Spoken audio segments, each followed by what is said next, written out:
My child, stop everything. I need your full attention. This is my voice, breaking through the noise of your life to deliver a message so precise, so divine. It carries eternity in every syllable.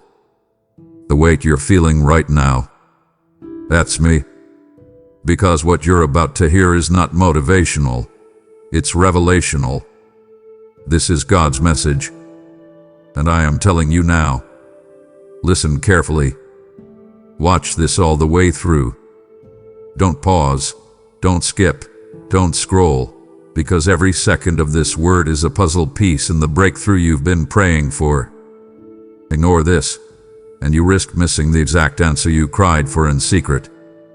Stay, and you'll hear heaven speaking directly into your timeline. You're not just being spoken to, you're being summoned. So lean in, because what I'm about to say changes everything. My beloved child, stop. Yes, right there. Stop in your tracks. Whatever was pressing on your mind just now, whatever thought tried to claim your attention even as you began reading these words, release it. Let it go. Let it fall to the ground. Because this moment is not random, not fleeting, not insignificant. It is eternal. I orchestrated this exact breath in your timeline so I could lean close, whisper with undeniable clarity, and mark your heart with something sacred. You didn't stumble here by accident. You didn't click into this space by chance. You've been drawn by my spirit, led by unseen threads of divine orchestration, guided gently through the swirl of everyday life to this one holy second. And now that you're here, now that your spirit is beginning to tune itself toward me, I need you to listen, not just with your ears, but with the entirety of who you are. Listen with your soul. Listen with your ache. Listen with your questions, and your hunger, and your half-formed prayers. Because I have come not just to soothe, but to speak. Not just to comfort, but to call you higher.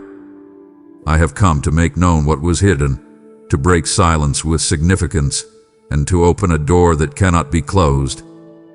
This is not a whisper meant for the crowd. This is a word reserved for you. Singular. Personal. Divine. You have been aching for me to show up in a way that leaves no doubt. Well, here I am.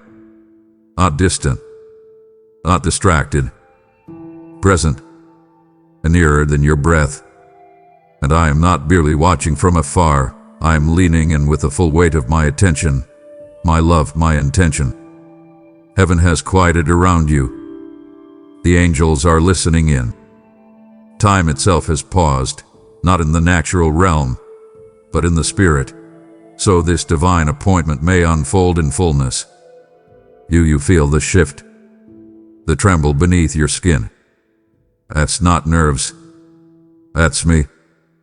That's my spirit awakening yours to the reality that something eternal is being spoken right now. I didn't gather you here to repeat what you've already heard. I came to cut through the noise of this world, the weariness of your days, and the doubt clouding your heart. This isn't just a message.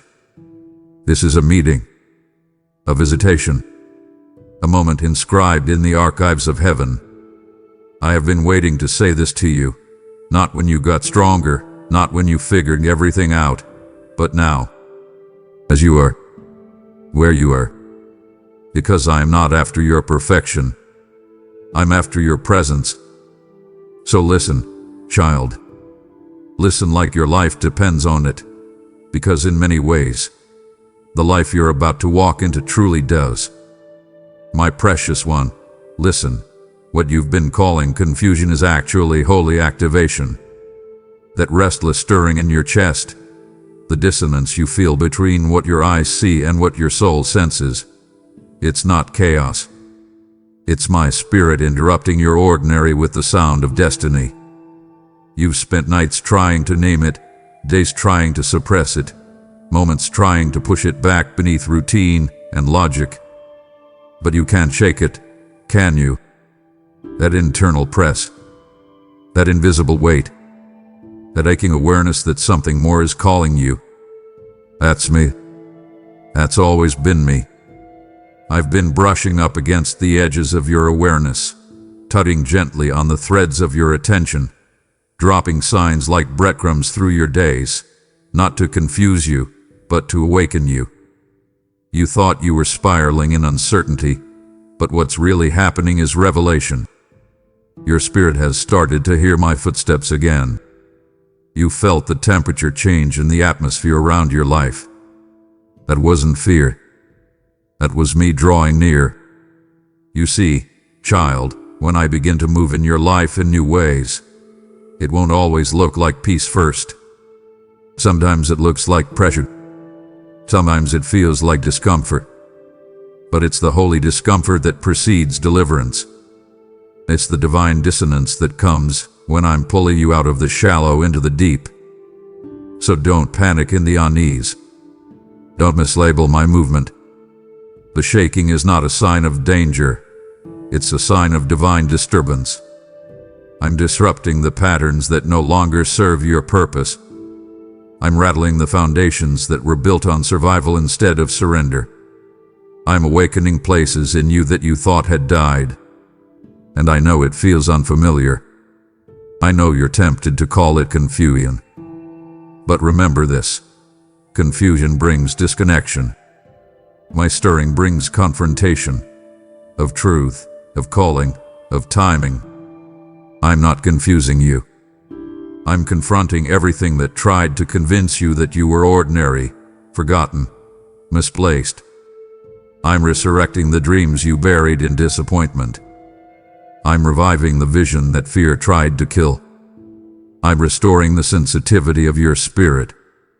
And I'm doing it so personally, so precisely, so profoundly that no one else around you may even see it happening.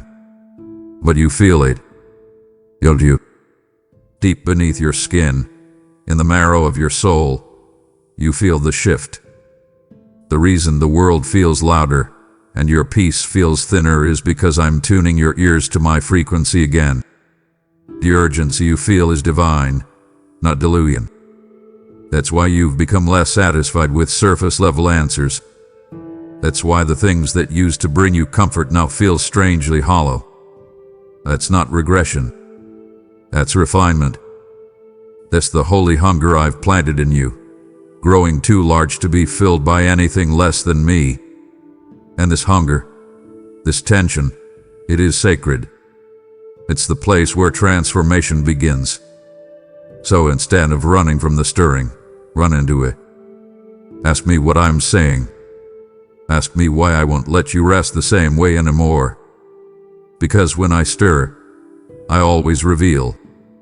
When I unsettle, I always unveil. This isn't just a feeling. It's a summons. I'm stirring the surface because it's time to unearth the gold I buried inside of you long before you were born. And beloved, what I'm stirring isn't just to awaken something new. It's to restore what has always been true about you, even when you forgot. Let me be unmistakably clear, you are not lost. You are being located. You are not broken. You are being rebuilt from a deeper blueprint. That fire inside you that flickers and flares, that won't be silenced no matter how tired you feel, that is me. That is the evidence of divine pursuit. You don't need to silence the stirring. You need to sit in it. Let it speak. Let it pull you. Let it call you back to your original design. And remember, I'm not done yet. This is only the beginning of a holy unraveling that will lead to sacred rebuilding. Trust the stirring. It's not confusion. It's calling. It's confirmation. It's me. Beloved, lean closer. I'm not offering sympathy. I'm offering sight. You have waited long enough for someone to see you, to hear the silent ache behind your polite smiles, to notice the tears you wiped before anyone could ask what was wrong. You sat in rooms full of people and still felt invisible. You've waited for someone to ask the right question, to sense what you couldn't say out loud, to catch the flicker of fading hope behind your eyes. But I saw it all. I was there in every invisible moment. And child, I didn't just observe, I wept with you. I stood with you when no one else noticed you were breaking. I listened when you whispered into your pillow, "Does anyone see me?" Yes, I did. I do. I always will. But now listen carefully. This isn't about being seen anymore. It's about being called. You thought you were waiting to be rescued, but what you were really waiting for was this revelation. Not just an answer to your pain, but an awakening of your purpose. I'm not coming with explanations that pacify your mind. I'm coming with revelation that ignites your spirit. There is a reason your deliverance was delayed. Because I wasn't just planning to lift your burden. I was preparing to unlock your blueprint. You asked me why, and I've stored that question in my heart. But today I answer not with reasons, but with revelation. I let you wait so the right things could find you. Not shallow things, not temporary comforts, but destiny. Divine, exact, irrevocable destiny. The kind that won't be shaken by applause or absence. The kind that grows in the dark and blooms in silence. You were waiting for validation, but what I'm giving you is vindication. The people who overlooked you weren't permitted to see your value because I was hiding it under layers of refinement. They weren't rejecting you. They were being used to redirect you. You thought you were standing still, but I was moving heaven around your yes. I was orchestrating conversations you weren't part of, opening doors you didn't know existed, releasing provision for a future you couldn't yet imagine. While you felt stuck, I was setting the stage. And now, the curtain is about to rise. Not on who they think you are, but on who I know you are. You've waited for man to announce you, but I'm about to do it myself. Heaven is about to testify. Earth is about to witness. So don't wait another moment wondering if this message is for you. You don't need another sign. You are the sign. You are the living proof that silent obedience echoes louder in heaven than loud performance on earth. You passed the test others didn't even see you take. And because of that, I'm revealing what was once hidden. I'm not just answering your questions. I'm handing you keys. Keys to insight. Keys to instruction. Keys to the rooms that were locked until now. And those keys don't open average places. They open sacred spaces. You waited for answers, but I've come with revelation, and revelation always opens what explanations can't. My child, this is not just a moment of soothing, it is a moment of strategy. I did not gather you into this sacred space merely to pat your back or calm your fears. I came to download something divine, something weighty, something eternal into your spirit. This is not sentimental fluff. This is a sacred release. You've heard words of encouragement before. You've gathered fragments of peace from sermons and songs. But what I am speaking now goes beyond reassurance. It is alignment. It is assignment. It is an unveiling meant to recalibrate your path and relight the fire in your belly that life tried to snuff out. So don't just skim these words, child. Eat them. Take them in like bread to your hungry soul, like water to your parched belief. Because what you are sensing isn't fiction, it's fulfillment. Something sacred is indeed shifting. Not around you, within you. And this shift isn't passive. It's not polite. It's piercing, precise, prophetic. Do you know why I'm not whispering today? Because the heavens have marked this as an emergency broadcast. This isn't background noise. This is a heavenly alert with your name etched into its frequency. And the reason you feel that stirring again, the kind that makes your skin tingle and your breath catch, is because I'm awakening what has been lying dormant. I'm unlocking the chambers in your soul that have been sealed off by disappointment and delay. And what I am pouring into you now cannot be heard with casual ears. It must be received with reverence, like Moses before the burning bush, like Samuel saying, "Speak, Lord, for your servant is listening." Because, child, the moment you are in now holds a key. A real key. Not metaphorical. Not symbolic. A divine key to unlock the next door in your destiny. A door that has refused to budge because it wasn't time yet. But now, because of this moment, this divine download, that door is trembling at its hinges. It's about to swing open not by effort, but by encounter. I need you to understand something clearly.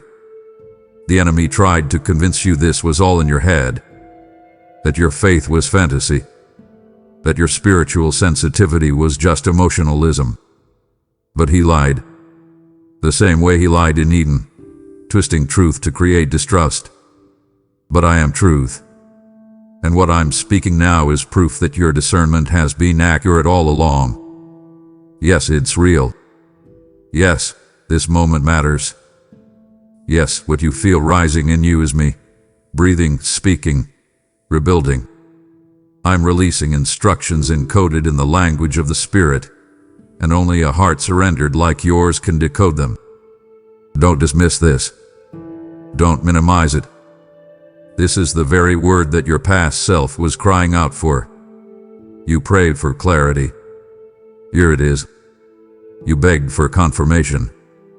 It's in front of you. You waited for direction.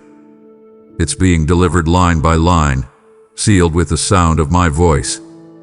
And you must understand, this download is more than comfort. It's construction. I'm building a new thing in you, and every word I speak is another brick being laid in the architecture of your assignment. You have been hungry for more, not just emotionally, but spiritually.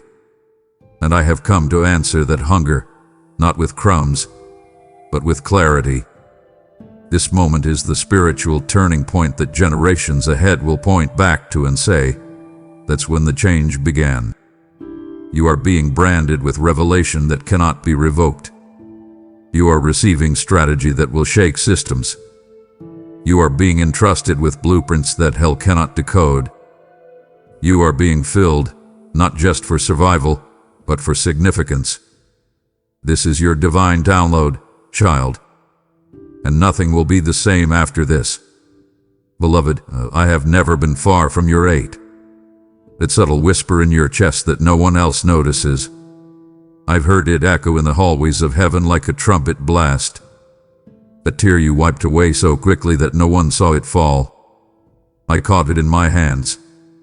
Every sigh, every silent scream, every groan too deep for words, I've recorded it all.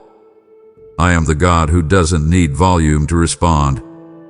I am moved by the weight of what you carry, not the noise you make about it. You thought you were being strong. You thought you had to hold it all together. But I never asked you to be a fortress. I asked you to be mine. And because you are mine, nothing escapes my attention. Not even the ache you've learned to carry like a companion. That ache, the one buried beneath your busyness, is speaking volumes in the spirit. And I have heard every word. Let me tell you something holy. I haven't just been watching you. I've been tracking the coordinates of your pain like a GPS system embedded in eternity. Every moment you stood in silence when others were loud in their celebration, I recorded it. Every time you congratulated others while your own prayers remained unanswered, I remembered it. Not one quiet sacrifice has been overlooked. While others rushed ahead, you knelt. While others posted their blessings, you whispered your grief. And I want you to know that I've been responding, not just emotionally, but eternally. I've been weaving the weight of your private tears into a tapestry of public glory. You don't realize it yet, but the ache you carry has become the altar on which I'm about to build something sacred. The world may have seen your strength, but I've seen your surrender. And that surrender is what has moved me to respond with force. You've been asking if I'm still near, if I still care, if I still remember what you whispered to me in the night seasons when no one else was awake. And the answer is yes, child. I remember all of it. I was there when you clenched your fists and prayed anyway. I was there when you buried hope beneath polite words and tried to convince yourself it didn't matter. I was there when you thought maybe I chose someone else instead. But I never moved. I never changed my mind about you. I never rewrote your promise. I was simply watching you mature into worship. I was watching your pain evolve into prayer. And now that your ache has become sacred, I am responding in power, not with temporary relief, but with irreversible shift. Not with a pat on the head, but with the opening of doors that were sealed with divine locks. So hear me, child. What you thought was silence was documentation. I was writing your pain into my plan. The ache you carry is not a weakness. It is a witness. It's the proof of your endurance, your devotion, your depth. And now I will respond, not to your perfection, but to your posture. I will answer not because you figured it out, but because you refused to walk away. I will move, not just to heal the ache, but to transform it into authority. The same places you bled will become the places you build. The same spaces where you were misunderstood will be the stages I use to reveal my glory through you. So don't hide your tears from me. They are sacred ink in the scroll of your calling. And I promise you, not one of them was wasted. Beloved, you have no idea the magnitude of what you've done. You have no idea how your obedience, quiet, hidden, uncelebrated, has shaken realms. While others ran to the spotlight, you remained faithful in the shadows. While some shouted for recognition, you whispered prayers in secret. And those whispers weren't small to me. They thundered through the chambers of heaven like royal declarations. I want you to understand something that no one else may have told you. Obedience in the unseen is never wasted. It's not overlooked. It's not lost in the shuffle of grander gestures or louder voices. I saw every time you chose integrity when compromise was easier. I saw the moments you could have taken shortcuts, sought approval, chased platforms, but instead, you stayed. You stayed in prayer. You stayed in posture. You stayed when leaving made more sense. And in doing so, you authored a kind of worship that angels honor. Child, the heavenly realm doesn't weigh worth the way earth does. I do not measure the magnitude of your ministry by applause, metrics, or visibility. I measure it by posture, by the bowed head in private, the surrendered yes that no one heard, the tears that watered seeds others didn't know you planted. That is what touches eternity. That is what moves me. That is what triggers angelic movement. You thought no one saw you, but all of heaven was watching. You thought no one valued your loyalty, but it became the very fragrance that surrounded my throne. Every unnoticed act of kindness, every silent surrender, every internal battle you chose to bring under submission to my will, it all became incense rising before me. You weren't just surviving in the shadows. You were building altars. You were laying down stones of legacy that generations to come will one day walk upon. They may not know your name, but they will walk in the favor your faith unlocked. I want you to know something deeper still. Your loyalty was tested for a reason. Not because I needed to know where you stood. I already knew. But because you needed to see the weight of what you carried. The shadows revealed the shape of your faith. The hidden places forced you to dig deeper than superficial praise. And it was in those quiet trenches that your roots grew wide and deep. Now, child, Because you were faithful in obscurity, I am bringing you into fulfillment. Because you chose me without fanfare, I am now about to do something through you that fanfare can't fabricate. Heaven is not responding to performance. Heaven is responding to purity. And your pure devotion, your pure obedience, your pure yes, it has become the key that unlocks doors no one else can walk through. You've reached a realm of favor that doesn't follow formulas. It follows faithfulness. And yours has been proven, not once, but again and again in the crucible of private choices. So prepare yourself, because what I'm about to release will not look like what others received. What I'm doing for you isn't based on trends. It's based on trust. You passed the test of the shadows, and now I'm bringing the reward of the secret place into the open. Not to boast, not to parade, but to reveal what it looks like when heaven honors hidden loyalty. And this will be personal. You will fit the mold. It will feel tailor-made because it is. You earned none of it, but you were trusted with all of it. Because while the world looked elsewhere, you kept your eyes on me. And now the heavens are opening, not just because you prayed, but because you stayed. Draw near to me now, beloved. Not because my voice is faint, but because my words are weighty. I do not need volume to deliver transformation. I need your full attention. This is not a distant call from a reluctant deity. This is the breath of your Creator hovering over the blueprint of your becoming. And I need you to be still, to lean in, to open the deepest parts of your being, because what I am about to speak will realign every definition you've held about your past, your pain, and your purpose. This is not information. This is revelation. It will come like a lightning bolt, burning through the fog that has surrounded your identity. What I'm about to say will not just change how you see me. It will change how you see you. You have lived under labels I never gave you. You've accepted timelines I never authorized. You've internalized lies that have reshaped your decisions and muted your voice. But not anymore. I'm about to redefine what the world misnamed. I'm about to override every title you accepted out of fear, fatigue, or false humility. Lean in, child. Let every muscle in your spirit lean toward me. Because I'm not whispering to soothe. I'm speaking to shift. This next word will not fit into what you thought I would say.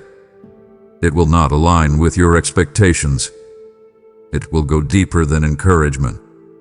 It will awaken the ancient truth I buried in your DNA before time began. And when I speak it, it will tear down strongholds built by false beliefs. It will disarm the shame that has followed you like a shadow. It will dismantle the ceiling you've been living under. This is not surface correction, it's soul restoration. And it requires your full surrender. Listen, child. You've been praying for clarity, but clarity is not the same as comfort. What I speak now may unsettle what you've built. It may contradict what others have told you, but it will also liberate. It will set fire to the lies that made you play small. I didn't anoint you to survive. I anointed you to shift atmospheres. I didn't call you to maintain what culture told you was acceptable. I called you to become a walking contradiction to what the enemy thought he had silenced. I called you to carry power that doesn't look like pride and purity that doesn't look like performance. I called you to operate in dimensions that require deep trust, not shallow understanding. That's why you must lean in, not with your intellect, but with your spirit. Because I'm about to say something that changes the way you move, think, lead, love, and live. From this moment forward, the echo of what I speak will become the new cadence of your walk. You'll begin to think in freedom. You'll move with boldness that doesn't need permission. You'll stop explaining your obedience to people who weren't part of the instruction. You'll stop rehearsing the pain of the past and begin walking in the proof of what was planted in it. I'm not just redefining your situation. I'm redefining you. You're not the weak one. You're not the late one. You're not the forgotten one. You are the chosen, the appointed, the anointed for this exact moment in history. And I need you to know it, not vaguely, but viscerally. That's why I called you here. That's why I said, lean in. Because the revelation I release today will never leave you the same. My beloved, come closer, because I need to untangle a lie that's tried to wrap itself around your soul. You haven't missed me. Not once. I know it felt like I was far. I know you walked through days that felt like deserts and nights that felt like abandonment. I know you questioned your steps, retraced your prayers, asked yourself if maybe you misheard me. But I must tell you, clearly and tenderly, you have not lost your way. You have not wandered out of alignment. What you thought was a mistake was actually a movement. What you interpreted as silence was sacred space, not spiritual distance. My child, I was not absent. I was present in a way your emotions couldn't measure. I was hovering over your steps, guarding the timing, protecting the release. You were walking through preparation, not punishment. I know how heavy silence can feel. I know it tests your trust like nothing else. But the silence wasn't empty, it was full of strategy. It wasn't a void, it was a vault. I was storing things there. Strength, endurance, discernment. Deep wells of faith that had to be dug where there was no applause, no echo, no external affirmation. You see, I don't build warriors in the spotlight. I shape them in secret. And that's what I was doing with you. Every moment you thought I wasn't answering, I was anchoring. Anchoring you deeper into truth, deeper into identity, deeper into me. Because when the fulfillment comes, and it will, it must land on a foundation that can carry it. I wasn't punishing you with delay. I was preserving the destiny I placed inside you. The delay wasn't denial. It was design. And if you could see what I was orchestrating behind the curtain, you would weep not in frustration, but in awe. You haven't missed me because I never moved without you. Even in your confusion, your heart kept reaching. Even when you doubted yourself, you still waited. And that waiting, sacred, aching, obedient waiting, was worship. You honored me in the silence, and I received it like the incense of the saints. Others may have moved faster, louder, more visibly, but you moved in surrender. And that, child, is what attracts my glory. You didn't take matters into your own hands. You didn't manipulate the moment. You sat in the stillness with trembling faith, and I want you to know, I recorded every second of it. Heaven took note of your stillness. And now the moment you were waiting for is not just coming, it's colliding with the very space you once called barren. So let me say this with the full force of my love, you are right where you need to be. You haven't missed the promise. You're not behind. You're not broken. You're being unveiled. And what I'm about to release through you will carry the fragrance of that silence. It will carry the weight of that wilderness. And it will testify, not that you were perfect, but that you were present, that you stayed, that you waited, that you didn't let go when every voice told you it was too late. And now, child, the silence is lifting, and what it has carried will be revealed in power. Beloved, the volume of your world has changed, not by accident, but by intention. I silenced things. I shut doors. I disrupted patterns. I rerouted relationships. Why? Because I needed space to speak. Not space from you, but space for you. Space space for your spirit to breathe again. Space for my voice to cut through the static of the culture, the expectations of others, the opinions that were masquerading as truth. I didn't remove those things to isolate you. I removed them to insulate you from distraction, from distortion, from deception. I know how much noise had started to cloud your clarity. So I cleared it. I ordered it. I stripped it away, not as punishment, but as preparation for precision. Because what I am speaking to you now cannot afford to be filtered through the fog of false expectations. I want you to hear me now, clearly, directly, unmistakably. My voice is not weak. My words are not wandering. But for too long, they've had to compete with the clamor of lesser voices. So I did what only I could do. I shut the mouths that were never meant to mentor you. I silenced the opinions that never knew your purpose. I muted the noise that sounded wise but carried no revelation. And in that stillness, in that uncomfortable quiet, I began to speak again. Can you hear me now? There's no mistaking it. This is not emotional fluff or spiritual echo. This is the sound of your God speaking without interference. The atmosphere is clear. The channel is clean. And what I'm releasing into your life is unfiltered fire. It's revelation that carries weight, direction that breaks delay, and truth that realigns every room you enter. You asked me to speak louder, but I didn't need to raise my voice. I needed to lower the volume of what was never from me in the first place. And now that you can hear me, truly hear me, you will begin to realize that clarity isn't always loud. Sometimes it's like thunder wrapped in stillness. Sometimes it's a whisper that rattles kingdoms. That's what I'm doing in you now. I'm restoring the O of my voice in your life. Not as background music, but as your compass. From this moment on, my voice will no longer be just one among many. It will be the one you filter everything else through. It will be the standard, the anchor, the authority.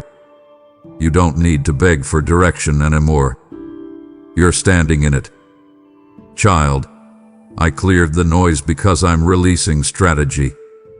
Not vague encouragement, strategy. Not temporary motivation, permanent impartation. And what I place in your spirit now will shape your steps for years to come. This is a word that births blueprints. This is the kind of clarity that silences every counterfeit once and for all. So guard this space. Don't let the noise back in. Don't return to the voices I silenced. Let this be your sacred echo chamber, where only my sound reverberates. I didn't go to war with distraction just to be treated like a background voice again. No, child. I am the center now. The source. The standard. And what I'm about to speak next will require your full focus, because it's not just a word. It's a release. And nothing will stop it from coming to pass. Listen to me carefully now, child. Your name has been whispered in the chambers of heaven. Not randomly, not occasionally, but constantly, purposefully, divinely. Because there are assignments tied to your identity that cannot be passed on, postponed, or misdelivered. They are specific, sacred, sealed in my design.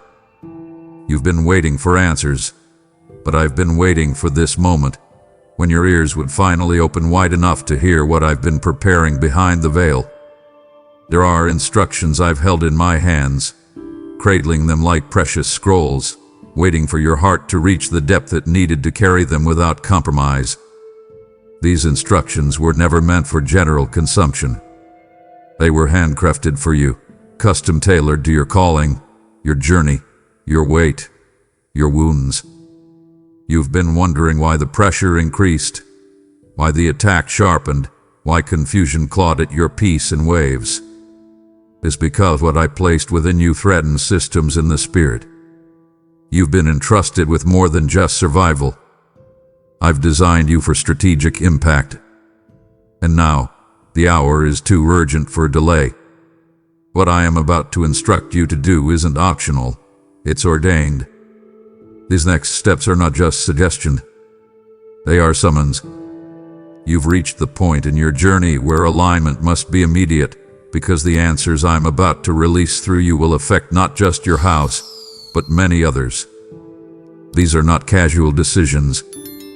These are covenant directives. And I will not let them fall into soil that's unprepared. That's why I needed to draw you close, silence the noise, still the water, so my voice would be heard with clarity, weight, and finality. My child, hear me. You are not behind. You are not late. But you are standing at the threshold where obedience and destiny collide. You've prayed for answers, answers about your future, your purpose, your place. And now I am responding, not with vague reassurance, but with divine blueprints. I am releasing instruction that will not only bring breakthrough to you, but breakthrough through you.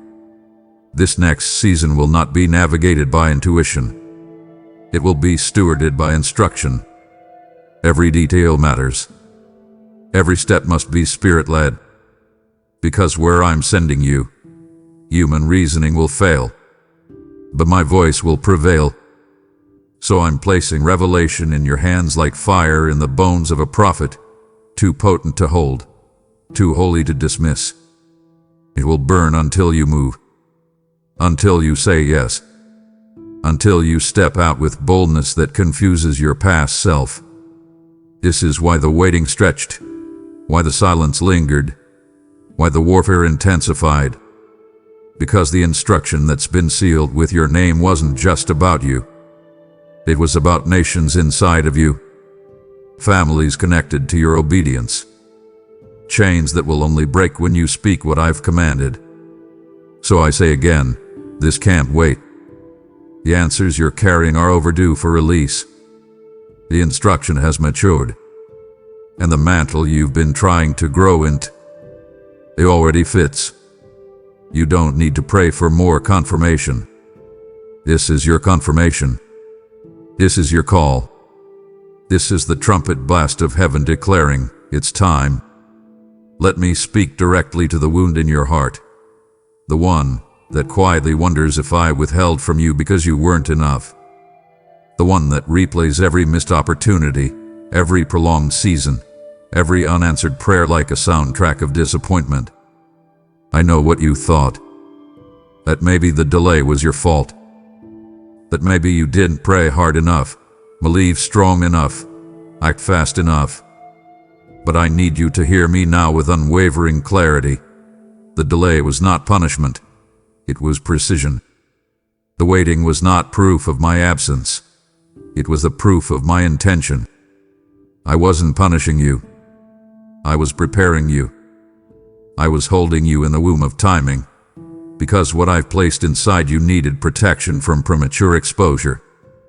Power requires incubation, and not just any kind of power, sustained, supernatural, undeniable power.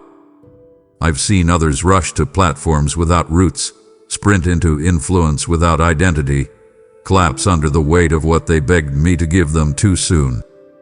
But not you. I love you too much for that. So I wrapped your promise in silence. I covered it with layers of delay, not to tease you but to shield you. Because timing is not a suggestion in my kingdom. It is a gate. And if you walk through that gate too early, what's meant to bless you can break you. That's why I've been so careful with your life, so intentional with your pain, so protective over your process. You didn't fail, child. You trusted. You stayed. And what felt like being overlooked was actually being overshadowed by my hand, by my wisdom, by my glory. I want you to understand this deeply. I never waste delay. I use it to mature what miracles can teach. In the waiting, you learned how to worship without reward. You learned how to obey without outcome. You learned how to trust me when your surroundings testified against every word I ever spoke. And now, because you waited, what I am about to release won't just bless you, it will establish you. This isn't a breakthrough that visits. This is a birthing that transforms. The delay was not a detour, it was a divine womb. And now, that womb is breaking open with the sound of new life. The contractions you've been feeling aren't chaos. They are the crowning of something unstoppable. What's about to emerge from your life has weight, glory, and legacy written into its DNA. So don't grieve the time you thought you lost. Don't curse the seasons you called wasted. Every second was sacred. Every pause was purposeful. I was not counting minutes. I was counting maturity. And now, I say to you with joy in my voice and fire in my breath, the delay has done its job. The waiting has finished its work. The power has been incubated. The timing is now ripe. And you, child, are ready. The promise is no longer in the distance. It's at the door. And when I open this door, it won't just change your pace. It will change your position forever. Beloved, I know how it felt, standing still while others rushed ahead, watching as doors opened for them while yours remained closed, seeing them celebrate new seasons while you quietly questioned if yours would ever come. The ache in your chest, the silent comparison, the temptation to believe that you were forgotten. It was real. I saw you all. I saw the moments you clapped for others with trembling hands. I saw the times you smiled through tears that no one else noticed.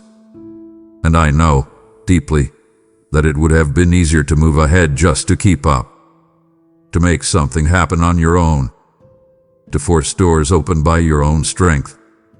But you didn't. You paused. You stayed. You waited on me when your heart was breaking. And child, that pause was not punishment. It was preservation. It was protection in disguise. It was my way of keeping you covered while I crafted something bigger than you could see. You've been conditioned to think that progress always looks like movement, that advancement always looks like momentum. But in my kingdom, pause is often the sign of preparation. When I ask you to stop, it's not because I'm holding you back. It's because I'm setting something up. I paused you because what I was preparing required a different level of maturity. The places I'm sending you into carry a weight that others can't see, but I do. And I would not allow you to step into that weight until your character could sustain it, until your discernment could navigate it, until your identity was rooted enough to carry it without losing your center. While others ran, I was anchoring you. While they advanced by visibility, I was advancing you by depth. Your pause with the pathway to power. You may not realize it yet, but the pause preserved you from premature exposure. It kept you from doors that looked right but were not anointed. It spared you from alignments that would have poisoned your purpose. What felt like delay was actually divine shielding. And now, because you stayed when others sprinted, you're about to walk into what they were never prepared to carry. This is not about comparison. This is about calling. And yours required more. More pruning. More patience. More purity. I needed to make sure that when the spotlight came, it wouldn't seduce you. That when the influence increased, it wouldn't intoxicate you. That when the breakthrough burst forth, it wouldn't break you. The pause was my love in motion. It was me, holding you steady while heaven was being arranged around your promise. So I want you to release the shame of feeling behind. I want you to let go of the belief that you missed your moment. You did. Your moment has been maturing in silence. And it's about to come forth with power that doesn't need promotion. You won't have to strive. You won't have to announce. You'll simply arrive. And when you do, it will be clear that the pause was never a punishment. It was me, holding you back from what was good, because I was reserving you for what was glorious. You've just felt the weight of my words deep in your spirit, and now I'm calling you not just to receive, but to respond. Just as I've whispered to you today, I am also calling you to help carry this word to others who are still waiting to hear me. When you sow into this message, through super thanks, membership, or giving through the link below, you are releasing rivers of living water into parched places. You are fueling the sound of heaven that sets captives free. For it is written, the generous will prosper. Those who refresh others will themselves be refreshed. Proverbs 11:25, and that is your now word. This is not about funding a video. It's about financing revival, fueling fire, spreading oil. If you've been stirred, this is your divine appointment to give and to watch what I pour back into your life. Go now, sow into the soil of souls, and I will cause an undeniable harvest to overtake you. Come close now. I want to show you something sacred. You remember those promises I whispered to you long ago? The ones that stirred your soul and made your heart race with hope. The ones you clung to when the world said it was impossible. You wondered why they haven't come to pass yet. You questioned whether you misheard, whether I changed my mind, whether the promise expired in the silence. But listen to me, child. I have not forgotten a single word I spoke over you. I did not retract it. I did not revoke it. I wrapped it in silence, in timing, in glory, because there is a specific weight attached to what I promised you, and that weight required a foundation sturdy enough to carry it without cracking. I want you to understand, my promises are not like man's pledges. They are living, breathing decrees that align time, people, resources, and realms. They are orchestrated with precision you cannot yet comprehend. That's why I wrap them in silence, not to bury them, but to preserve them. Like seeds planted beneath the soil, they needed to mature in obscurity. If I would have given them to you too soon, they would have felt like pressure instead of purpose. You would have carried them as burdens instead of blessings. But I love you too much to release something that would crush you. So I waited. I wrapped the promise until the structure of your soul could hold its significance. I wrapped it until your vision could steward the details. I wrapped it until my glory could rest upon you without you folding beneath its force. Because here is what many do not understand. My glory is weighty. It is not light, not casual, not something to be carried carelessly. It requires room. It requires reverence. It requires readiness.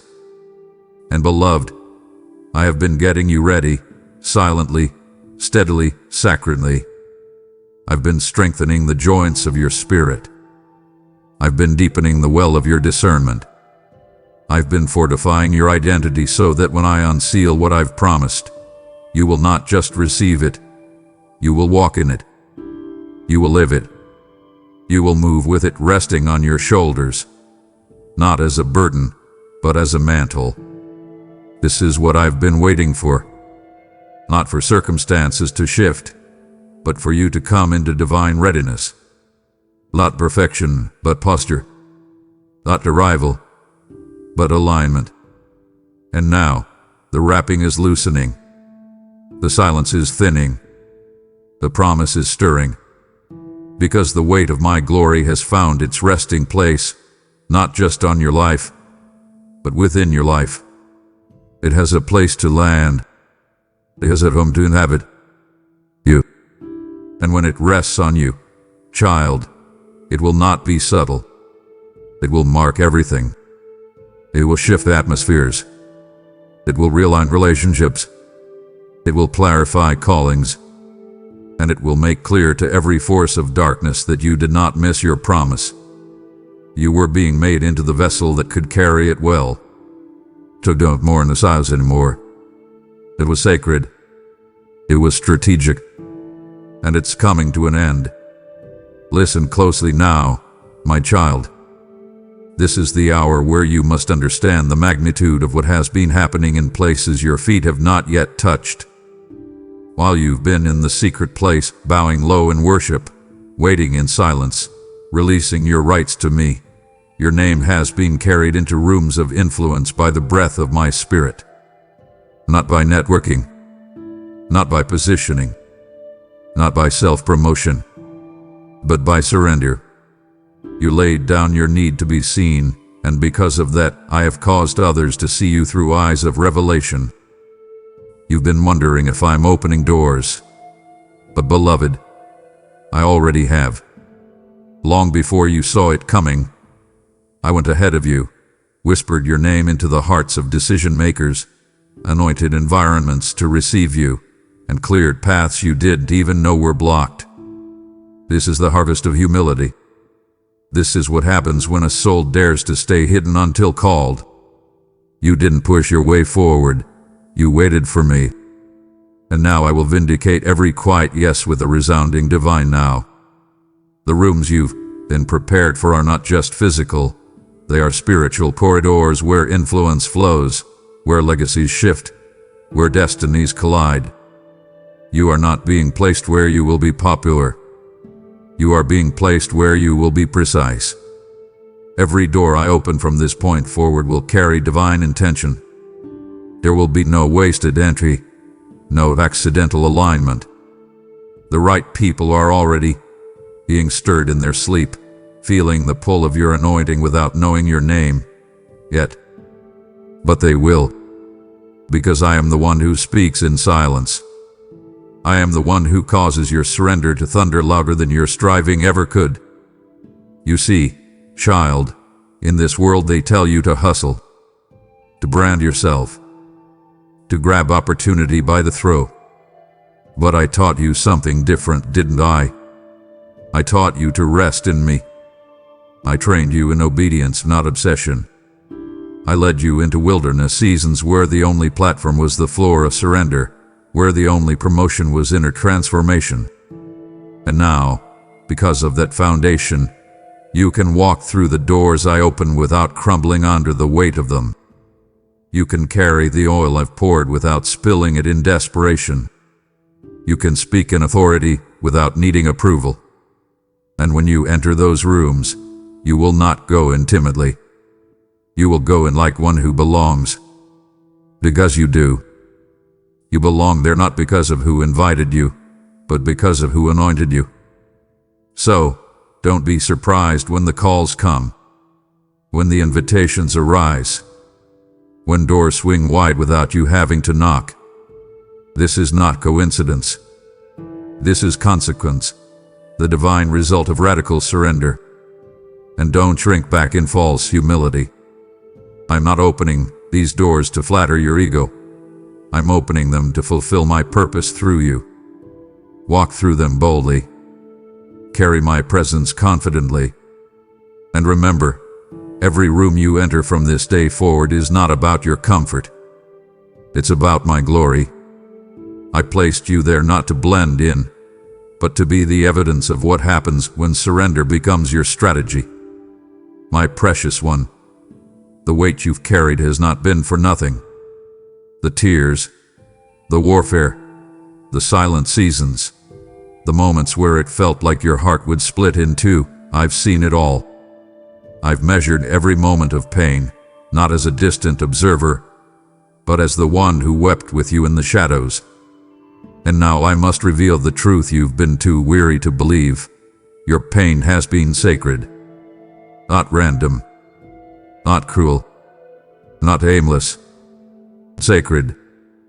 You have been trusted with affliction because I was building something inside of you that could not be shaped in comfort. What looked like breaking was actually becoming. What felt like abandonment was actually alignment. I was not letting you fall apart. I was letting you fall into place.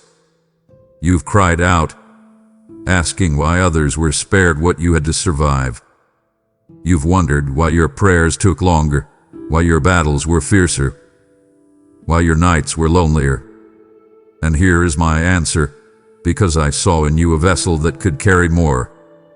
I saw in you the resilience of a warrior, the heart of a priest, the obedience of a prophet. I saw that you could steward weight. And because of that, I allowed crushing, not to destroy you, but to extract what was purest in you. All only comes from pressing.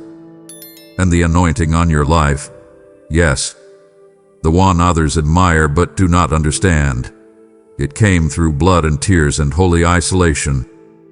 And now, you carry something that can't be taught.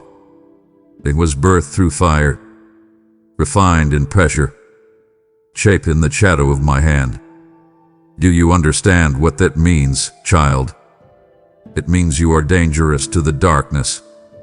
It means the enemy's attacks weren't just spite, they were strategy. He saw the potential in your process and panicked. But what he failed to realize is that I authored this journey. I permitted the crushing because I planned the consecration. Every place that broke you open is now a place where my glory leaks out. You bleed oil now. You breathe revelation. You walk with the quiet authority of one who knows pain, not as defeat, but as divine equipping. That's why I shielded you from certain people. They couldn't handle the version of you that was formed in fire. That's why I silenced you in certain seasons, because your voice carries weight now, and it can no longer be wasted. So rise, beloved. Don't resent the crushing. Reverence it. It was the process of heaven preparing you for visibility that doesn't break you, for responsibility that doesn't bury you, for platforms that don't distract you. You didn't just survive the pain. You were anointed by it. And the very things that once hurt you are now the very things I will use to heal others through you. This is your moment of emergence. Not because the pain is gone, but because it has been transformed. What once made you weep will now become your weapon. And you, child, will be known not for what you endured, but for what you release through it. Child, you've always felt it, haven't you? That aching difference inside you. That quiet sense that you didn't quite fit into the molds others seem to wear so comfortably. That internal resistance every time you tried to shrink yourself to fit into the room, to blend into their patterns, to wear masks that muted your flame. You thought something was wrong with you, but I'm telling you now, what you've been carrying is not confusion, it's consecration. I didn't design you to blend in. I didn't shape you to be comfortable. I marked you to disrupt. I set you apart to interrupt atmospheres with the light of my glory. A dissonance you felt your whole life wasn't rejection. It was revelation. It was the sound of heaven calling out your difference as divine. You've spent years wondering why your presence seems to stir something in people. Sometimes admiration, sometimes discomfort. It's because the light in you exposes what's hidden in others. Odd in judgment. In truth, you are not here to echo what's popular. You are here to declare what's eternal.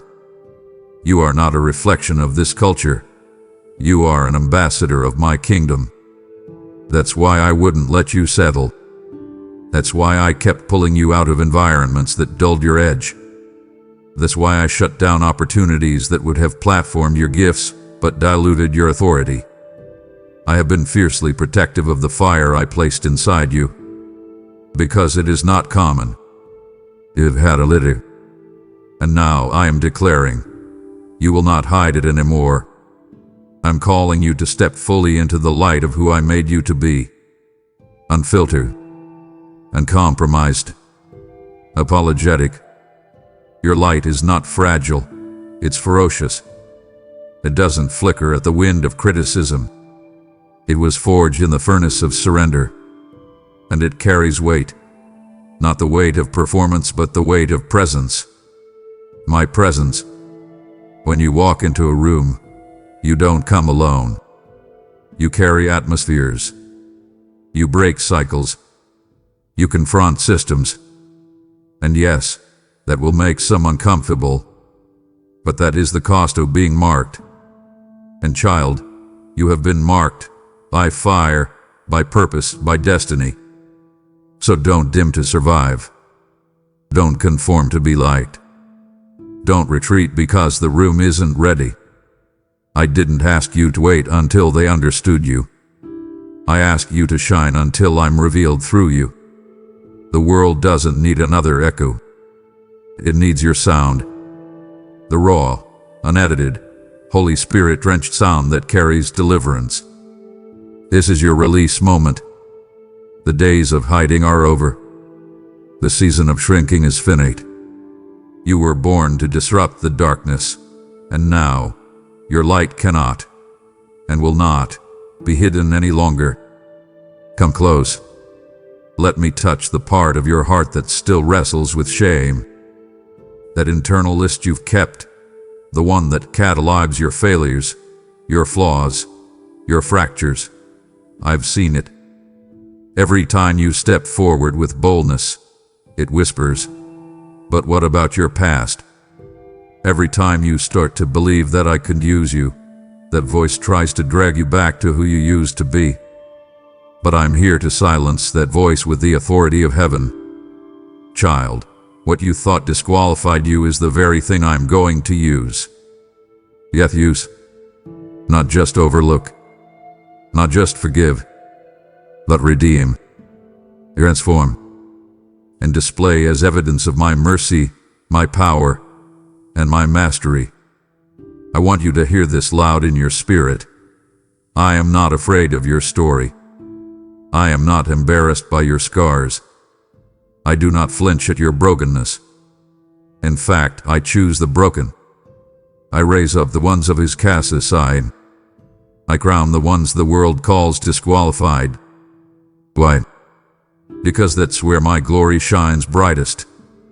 If you had been perfect, polished, spotless, you wouldn't need me. But because you've walked through fire, because you've wept in silence, because you've repented in ashes, I can now raise you in glory. I can place you where no one expected you to stand. And when they ask how you got there, your very existence will preach, only God could have done this.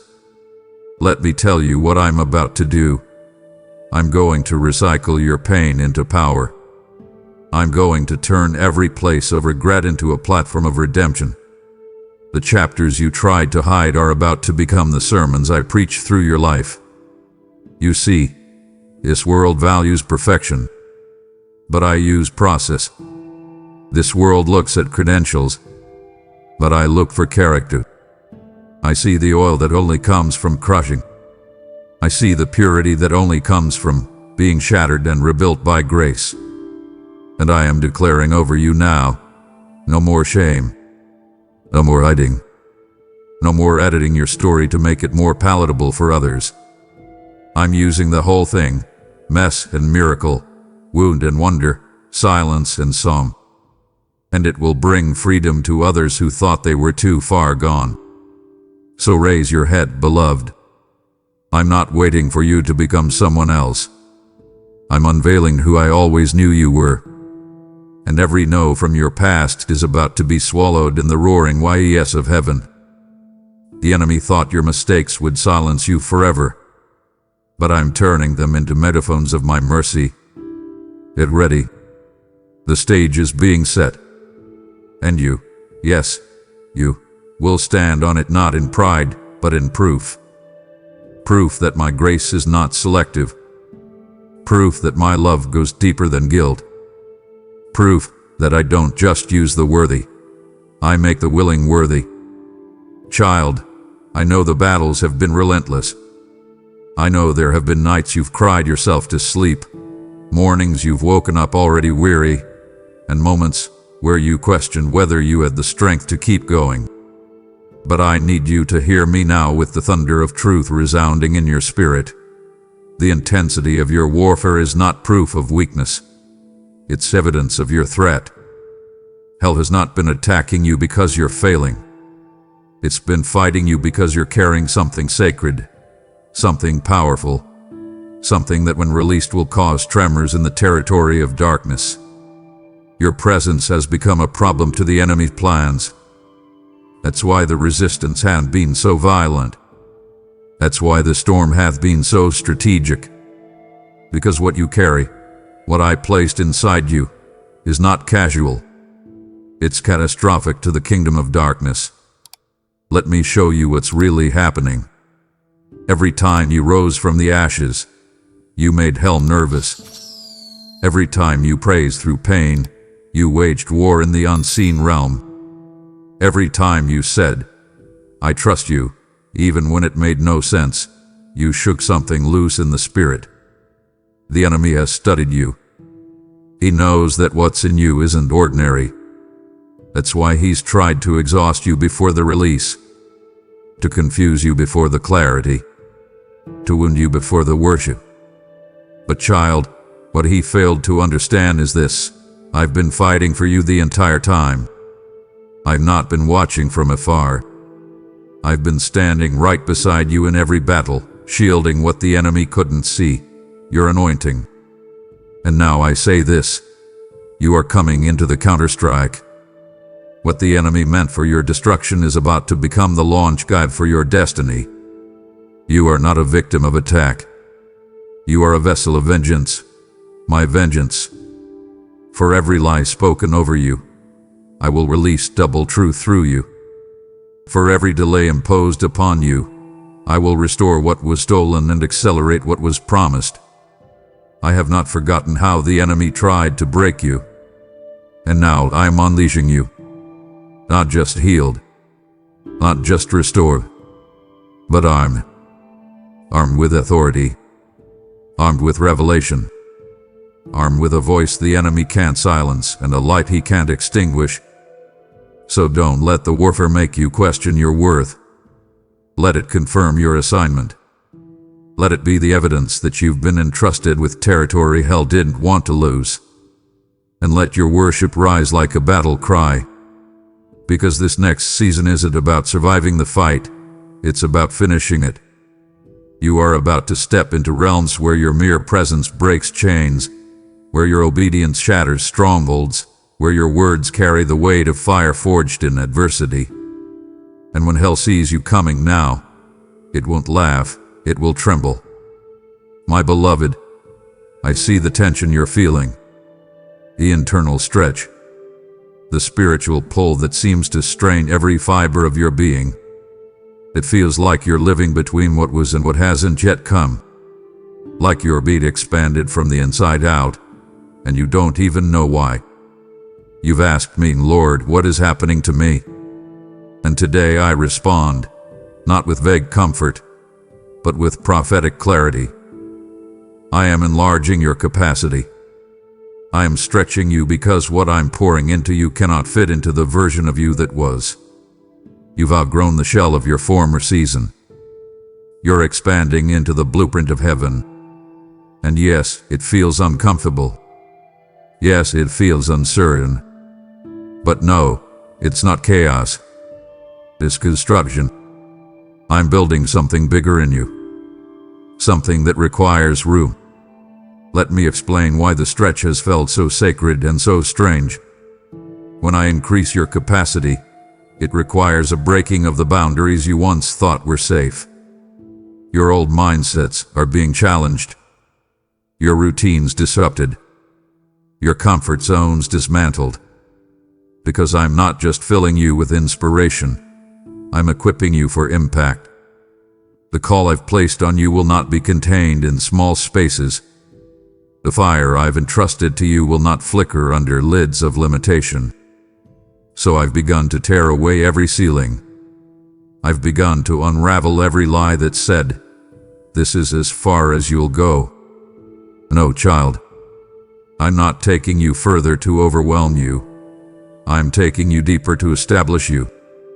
You've cried out for more of me, and I've heard that cry.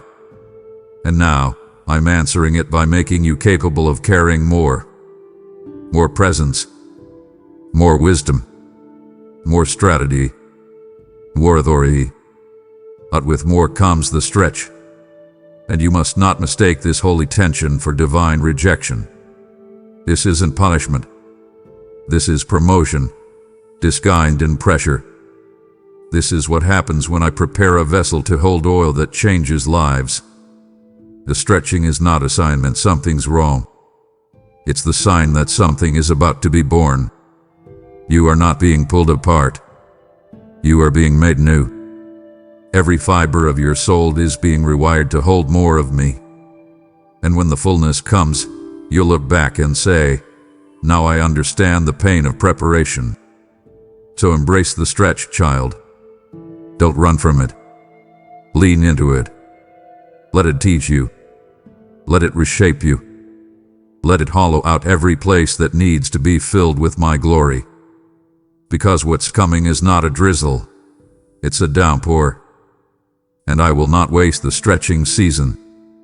I will turn it into strength. You will find that the very places where you felt weakest will become the strongest parts of your testimony. And the room I've made inside you will not sit empty. It will be filled with power, purpose, and promise. You are being stretched not because you're small, but because you're about to be used in ways that are undeniably divine. My beloved, I know it's felt like fire lately. A season that scorches everything familiar, that tests everything steady. It's as if every safe place was exposed, every layer of comfort stripped, and you've been left standing in the blaze, wondering if you'll make it out. But hear me now. You were never in the fire alone. And more than that, I permitted the fire not to punish you, but to purify you. Not to harm you, but to hone you. Because what I'm doing in you, what I've called you to carry, requires a level of authority that cannot be imitated. It must be forged. And nothing forges the spirit like fire. Yet even in the blaze, I want you to know this. Your identity has remained untouched. Yes, the fire has burned away illusions, burned off what couldn't follow you, but it has not burned you. Because I was in the fire with you, and I was guarding the essence of who you are. You see, when I call someone to walk in greater authority, I don't hand them a title, I walk them through transformation. I lead them through the flames of testing, through the heat of internal surrender, through the searing silence where only my whisper remains. It's where true authority is born. Not on stages, not in applause, but in the fire that nobody sees. And you, my child, have been faithful in that fire. You didn't quit. You didn't curse me. You didn't compromise. And because of that, what you carry now isn't just revelation. It's refined fire. You are not just someone with a calling. You are someone who has been tempered by flame. And that flame has made your voice heavier in the spirit. It has made your steps more precise. It has carved out a depth in you that can carry nations, not just dreams. I want you to lift your head now and see what I see. You don't look burned. You look brilliant. You don't look broken. You look branded, marked by glory. The fire didn't diminish you. It distilled you. You've been stripped of what was false, and now what remains is a vessel that can carry fire without being consumed. You are emerging from this season with a mantle others will not understand, but heaven will, and hell already does. That's why the warfare has intensified. The enemy can smell what's coming on you, but it's too late, because now you know what you carry, and you will never again doubt it. Not because you were affirmed by man, but because you were affirmed by fire. So let this be your declaration. I am coming out of the fire with more than I went in with. More clarity, more oil, more authority, more fearlessness. This fire was not your end. It was your activation. And now, you will walk not only with knowledge, but with power. with flame in your eyes and fire in your voice. And every room you enter will feel it. Every lie will bow to it. Every chain will break under it. Because you, my child, are not merely surviving the fire. You are emerging as fire. Come here now. Closer. I want to speak to that weary place inside you. The one that's tried so hard to be enough. The one that's carried the weight of unrealistic expectations. That's measured success by performance. That's worn a mask of strength while crumbling behind the scenes. I saw the pressure you put on yourself. I heard every inner vow you made. I will fail. I won't falter. I won't feel. But, beloved, that's not what I asked of you. I never required perfection from you. I only asked for one thing: your surrender. Not your performance. Not your polish. Not your strength. Yes, your yes. I never needed you to have it all together. I only needed your agreement to let me be your strength when you had none left. You've been taught to equate worth with achievement, to equate favor with flawless execution. But I don't anoint the perfect. I anoint the willing. I anoint those who say, I'm weak, but I'm here. Those who drop their weapons at my feet and say, I can't do it on my own. You thought you had to prove yourself worthy of the calling. But child, I chose you before you ever lifted a finger. I set my affection on you before you ever prayed the right prayer. You were mine in the mess. You were called in the chaos. And I want you to lay down that impossible standard now. Release the pressure. I am not disappointed in you. I'm proud of your surrender. I'm moved by your vulnerability. And I am not looking for performance. I'm looking for partnership. When you feel weakest, that's not failure. It's invitation. An invitation to draw from me.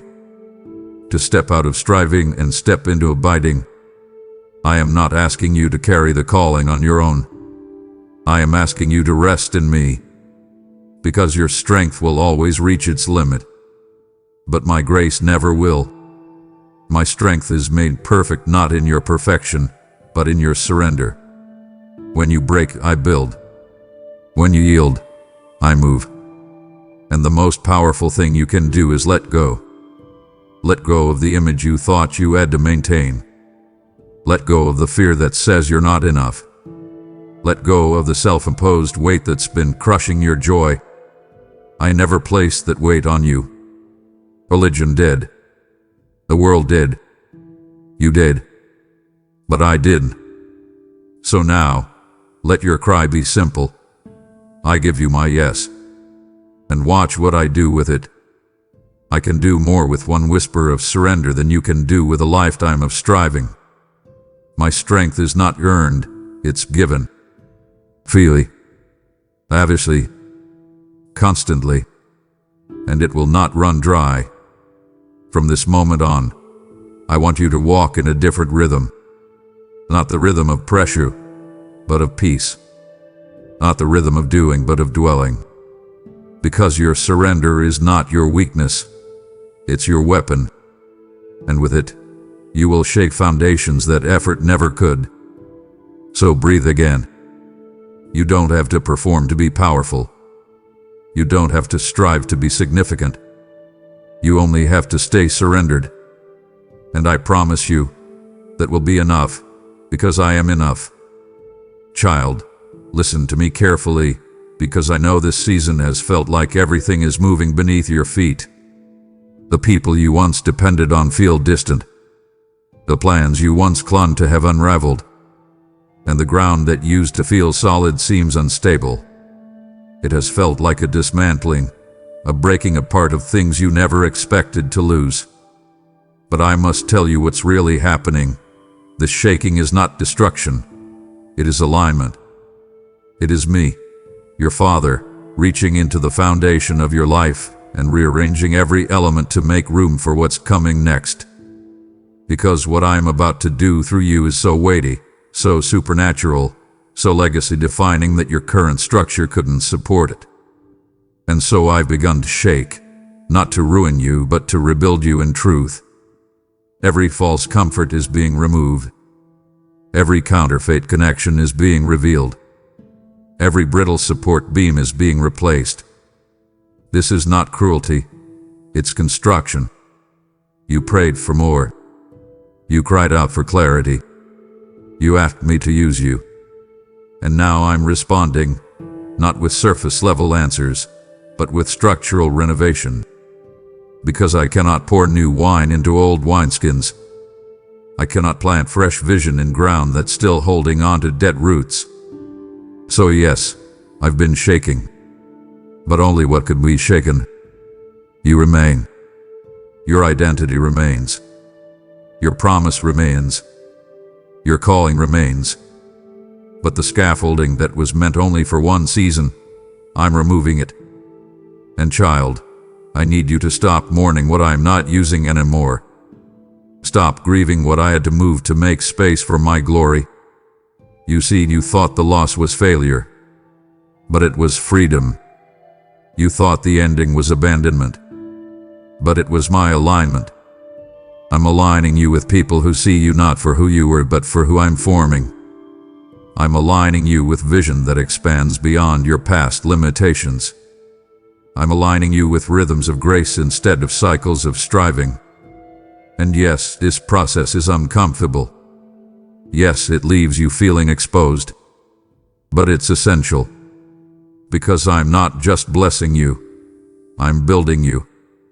Not to survive, but to carry weight. Weight that breaks chains. Weight that heals generations. Weight that brings heaven into the earth. So here's what I need you to know. When everything around you shakes, stand still. Do not run. Do not retreat. Do not try to glue back together what I'm tearing apart. Instead, worship. Worship in the middle of the tremble. Praise me while the dust settles. Trust me in the tearing. Because on the other side of this shaking is a strength you've never known. A clarity you've never walked in. And a stability not rooted in circumstance, but in my unshakable word. What's being removed was never meant to remain. But what I'm establishing in you now, it will endure. You've listened carefully, and now, I ask you to act courageously. If this word has broken chains, lifted burdens, or made your spirit tremble with truth, don't keep it to yourself. Help me spread this prophetic fire to others who are still wandering in silence, waiting for a word like the one you just heard. Your gift, through super thanks, membership, or the link below, is not a donation. It's a kingdom investment. Give, and it will be given to you, pressed down, shaken together, and running over. Luke 6:38. That's my promise to those who partner with me. You are not just giving. You are igniting a wildfire of awakening. And I tell you, child, I will not forget your offering. So step out now. Release your seed into this glory, and watch me open the floodgates of favor over your life. Let me speak something sacred into your spirit now. Something you've only half believed in your darkest moments. You are not random. Your life is not a string of disconnected events or a scattered journal of unfulfilled desires. You are prophecy in motion. You are a living, breathing fulfillment of promises I spoke before time began. I am not simply writing a story with your life. I am revealing a divine blueprint, a prophetic echo, a word that once was whispered in heaven and is now being lived through you. Your birth was not incidental. Your survival was not accidental. Your anointing is not artificial. You are the evidence of divine intent. And what I'm doing through you now is not just about you. It's about everything I spoke into the earth before you took your first breath. There have been moments when you questioned your relevance. Times you looked at others' lives and asked, why not me? Seasons where the silence made you feel like heaven forgot your name. But I haven't forgotten. I've been watching over every word I spoke concerning you. I have not allowed a single syllable to fall to the ground.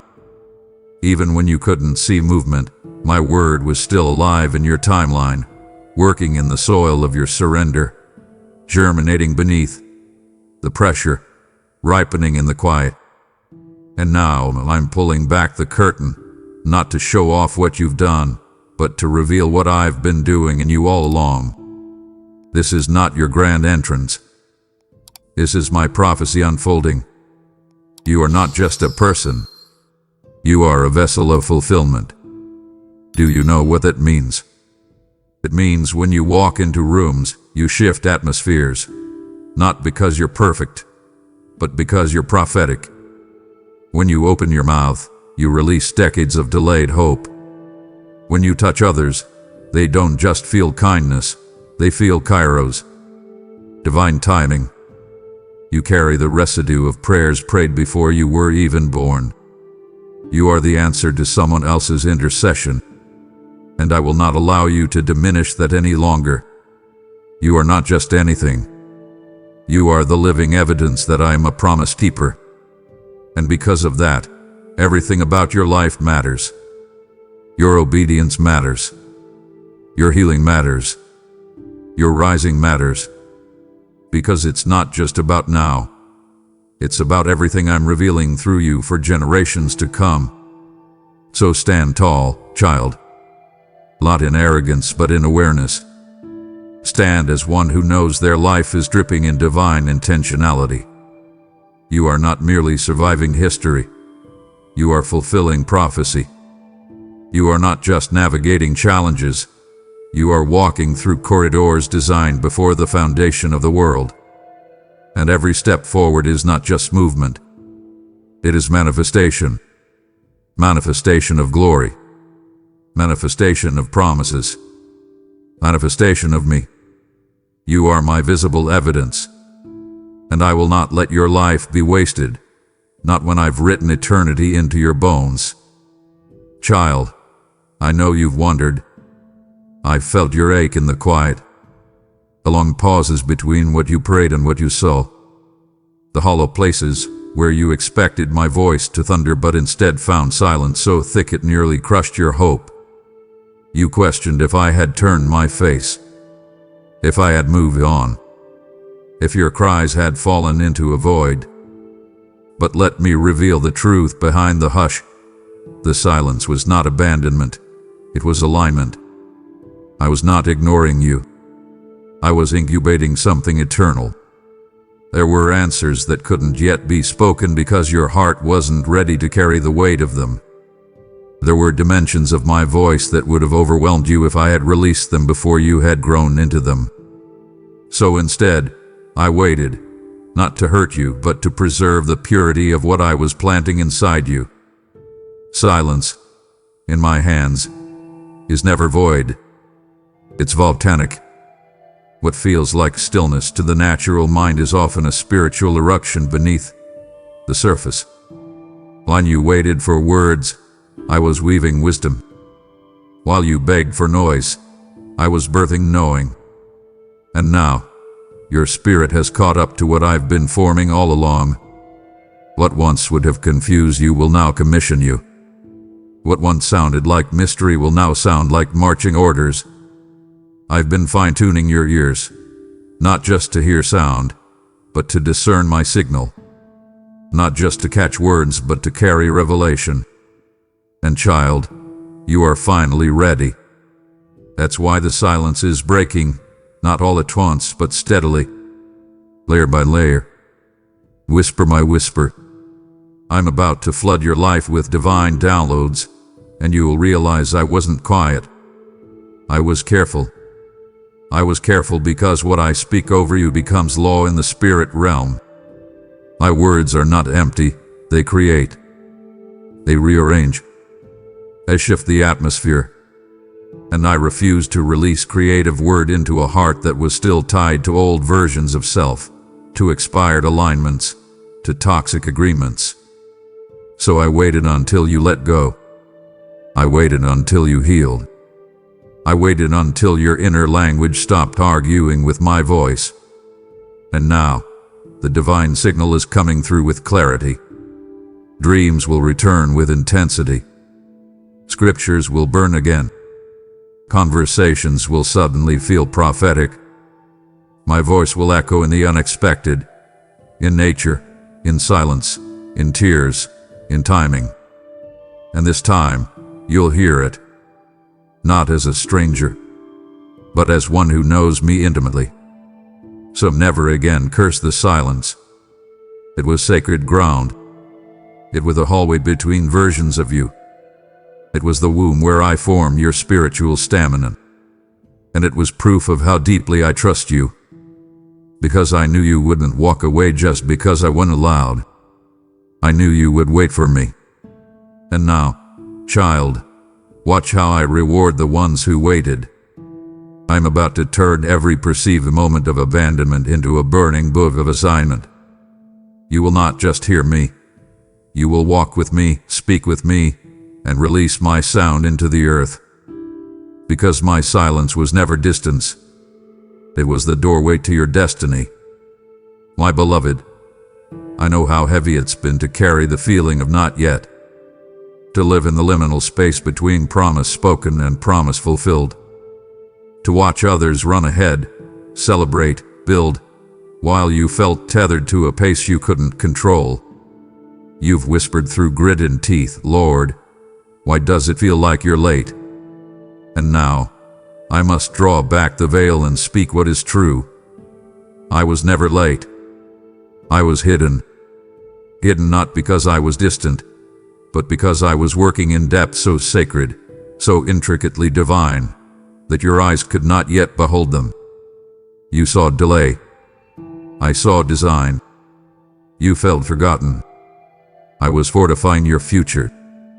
What looked like inactivity was me rearranging realms to make room for the fullness of your assignment. The delay was never about punishment. It was protection in disguise. Because to reveal you too soon would have been to expose you to warfare you weren't ready for, to platforms not yet purified, to rooms that couldn't handle your authenticity. I don't launch my children like arrows without first ensuring the bow has tension. The aim has clarity, and the target has purpose. And you, child, are not being launched into a random moment. You are being unveiled into prophetic timing. The kind of unveiling that doesn't need an announcement because it comes with evidence. You won't need to strive. You won't need to explain. When I unveil you, everything around you will bear witness to the fact that this was me. Your life will speak louder than your lips, and your breakthrough will silence every voice that doubted your journey. Let me make this clear. You did not miss your moment. It has been maturing. I hid you in plain sight, covered you under my wing. I caused some to overlook you so they wouldn't mishandle what they weren't called to cultivate. I allowed closed doors not to reject you, but to redirect you into refinement. And now, as the veil lifts, you will see how nothing was wasted, not the time, not the tears, not the detours. It was all a setup for divine synchronization. You are not behind. You are right on my timeline. You are not delayed. You are in divine disguise. And now, I'm about to bring you forward, not as a version of someone else, but as the fulfilled revelation of my word in living form. So lift your eyes. The unveiling has begun.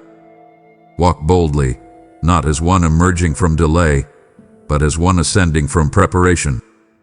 Carry the weight of my glory with humility. Walk with the authority of one who has been with me behind the veil. You have not been idle. You've been in process. You've been becoming. And now, it's time for the world to see what I've been forming. You are the unveiling of answered prayer, the unveiling of sustained surrender, the unveiling of heaven's agenda on earth. And I tell you, child, when I unveil you, no man can cover you again. Child, hear me. You've crossed a threshold. Whether you realized it or not, something irreversible has shifted in the realm of the spirit. The season you are stepping into will not resemble the one you've walked through. This is not a return to normal. This is a rebirth into new dimensions of divine identity. You may have been tempted to brace for more of the same struggles, same limitations, same delays.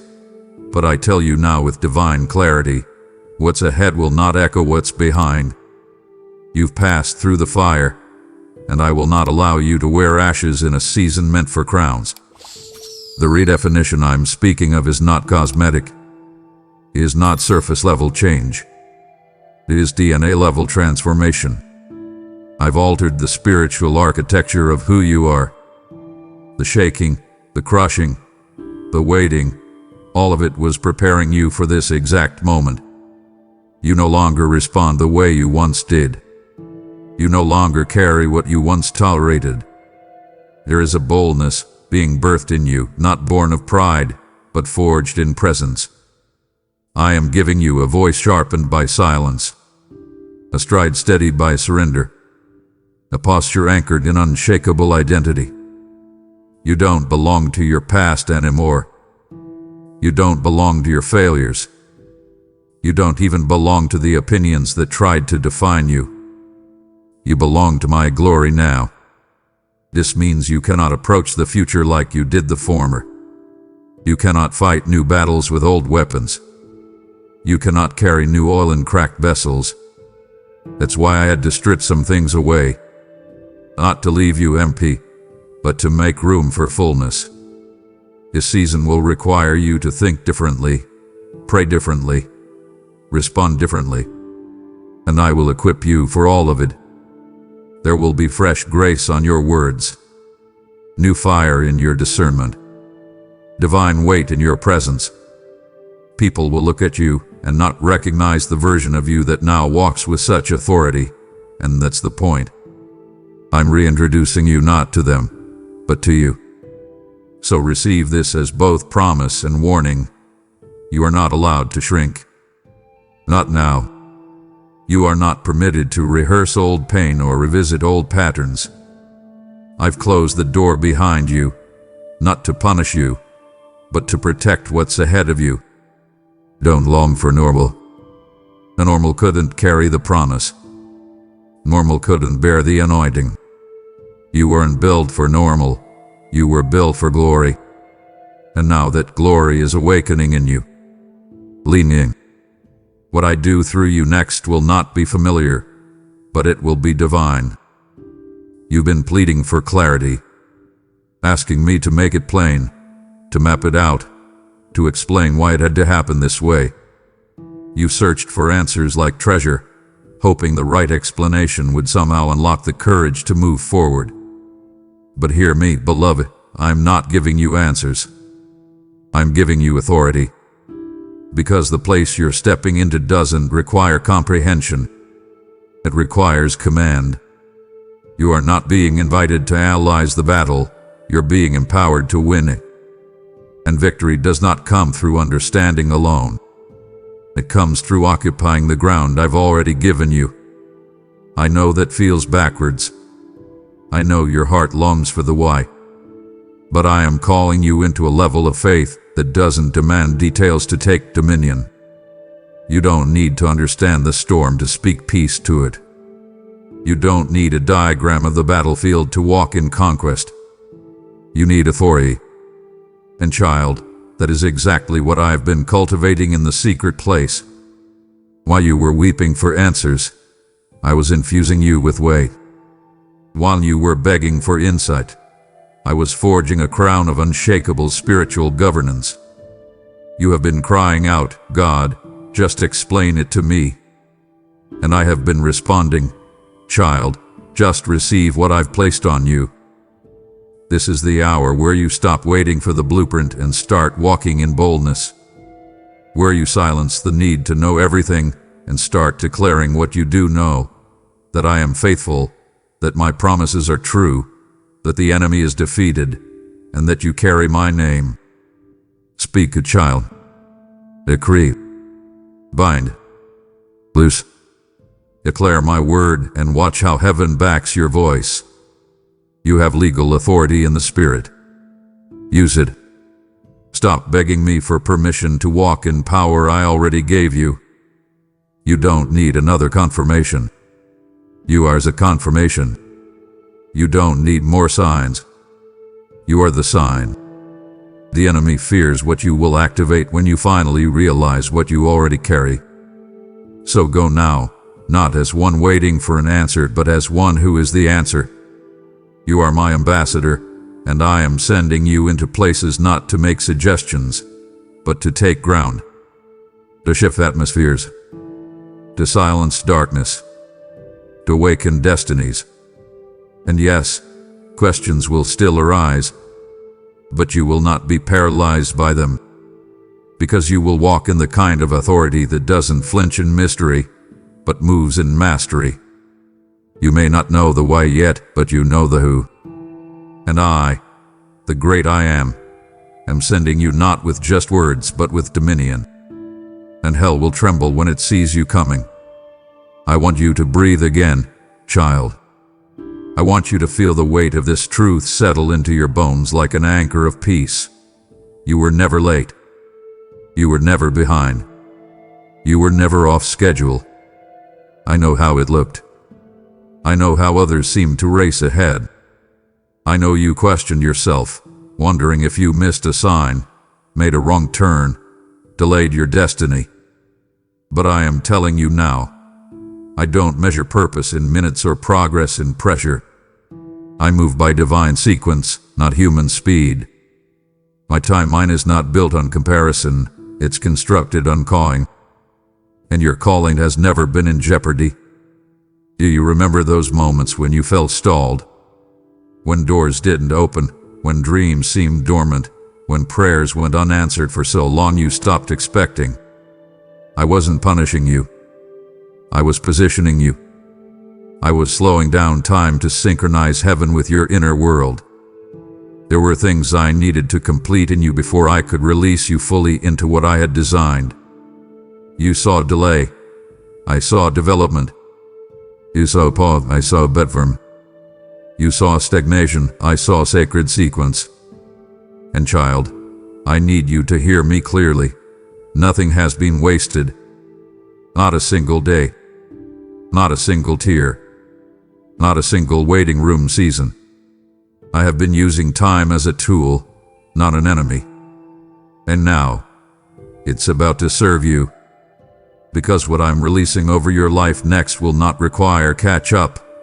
It will carry acceleration. I am redeeming the years, restoring the pace. You're riding the rhythm.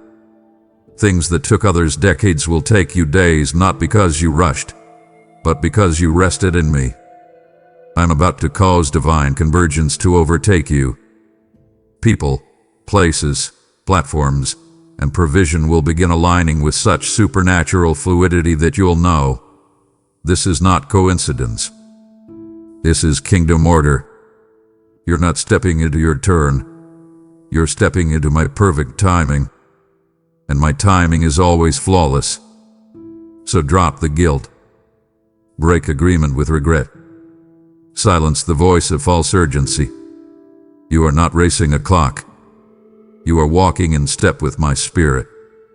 And every footstep has already been prepared. You are not behind. You are becoming right on time. What I started in you I will finish, and I will do it with beauty, with precision, and with glory. Watch how even the very seconds begin to obey my word over your life. Time is now bowing to your purpose. Because the clock never controlled you, I did. And child, I always knew exactly when to reveal what I've been forming in secret. Come close now.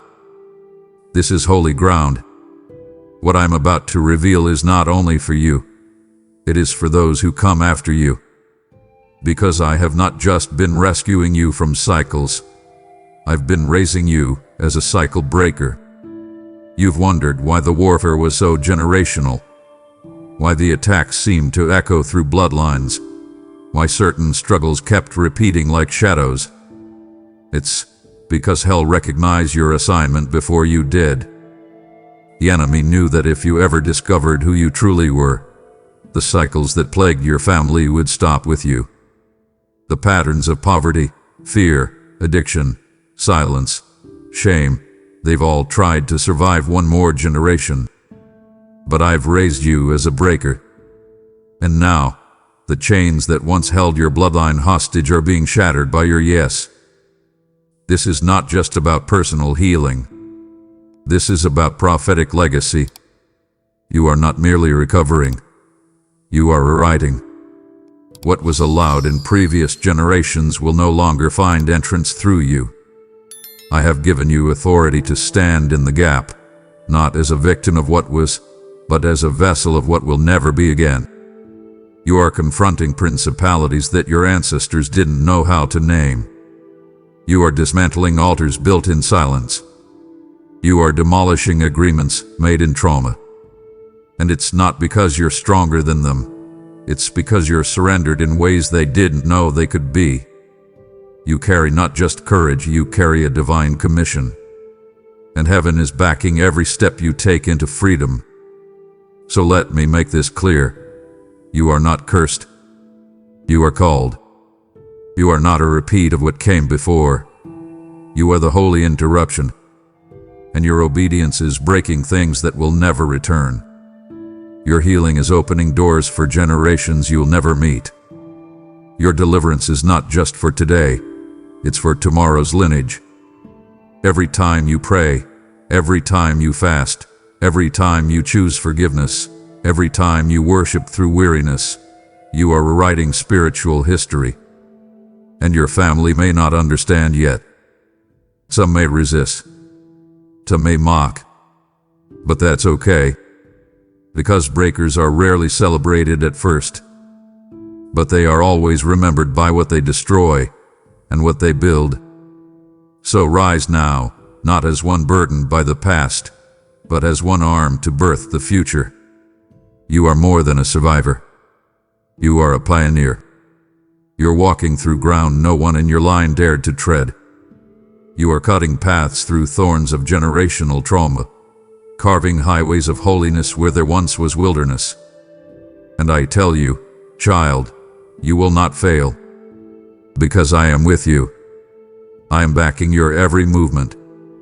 And through you, a new legacy is rising, one built not on fear, but on faith. Not on survival, but on supernatural inheritance. The curse is broken. The cycle is over. And you are the beginning of something that will echo in eternity. From the beginning, you felt it. Even when you couldn't name it. Even when you didn't have language for it. Deep inside your spirit, there's been a knowing, a holy pull, a divine magnetism that whispered, there's more. And not just more to do, but more to become. And now, child, hear me. That moment you sensed your whole life, it's here. This is not just a season. This is the intersection of everything I planted in you colliding with everything I prepared around you. You're not just stepping into a blessing. You're stepping into the full expression of who you truly are in me. You were not designed to be hidden forever. I've kept you wrapped, reserved, refined in the quiet for a reason. But I never created you to stay in waiting. I created you to be revealed. And now, I am removing the veil, not just from your circumstances, but from your identity. You will begin to recognize yourself in the mirror of my spirit.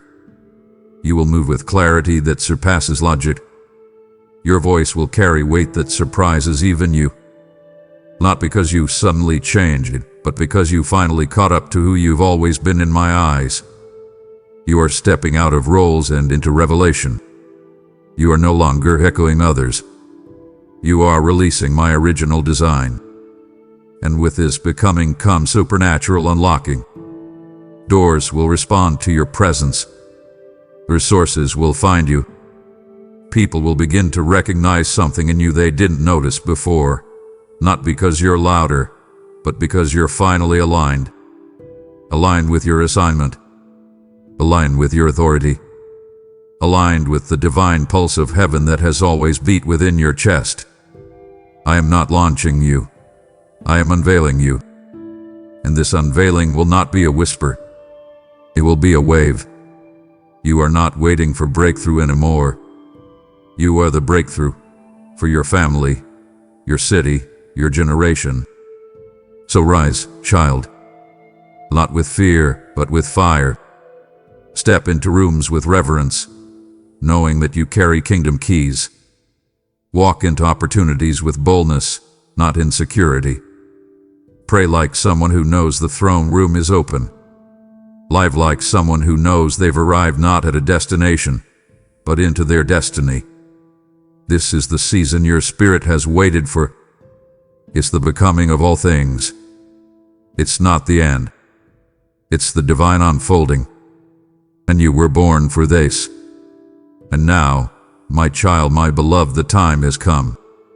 You've heard my voice thunder and whisper. You've walked through fire and flood.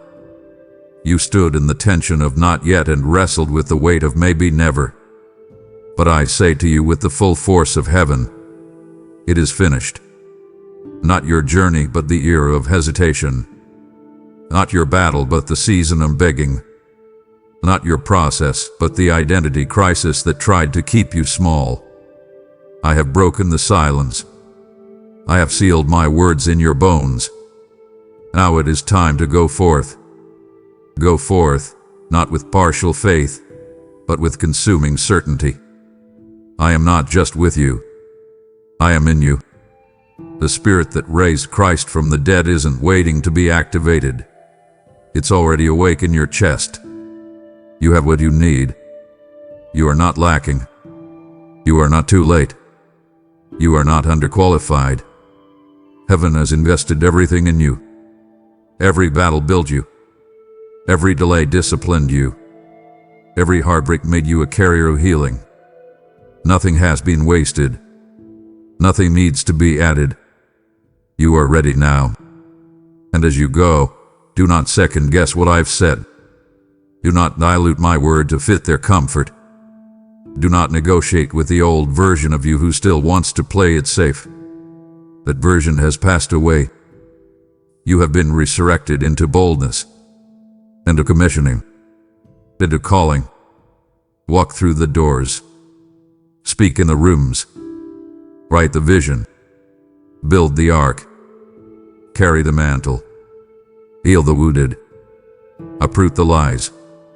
Blaze the trail. And don't look back. You have been set like flint.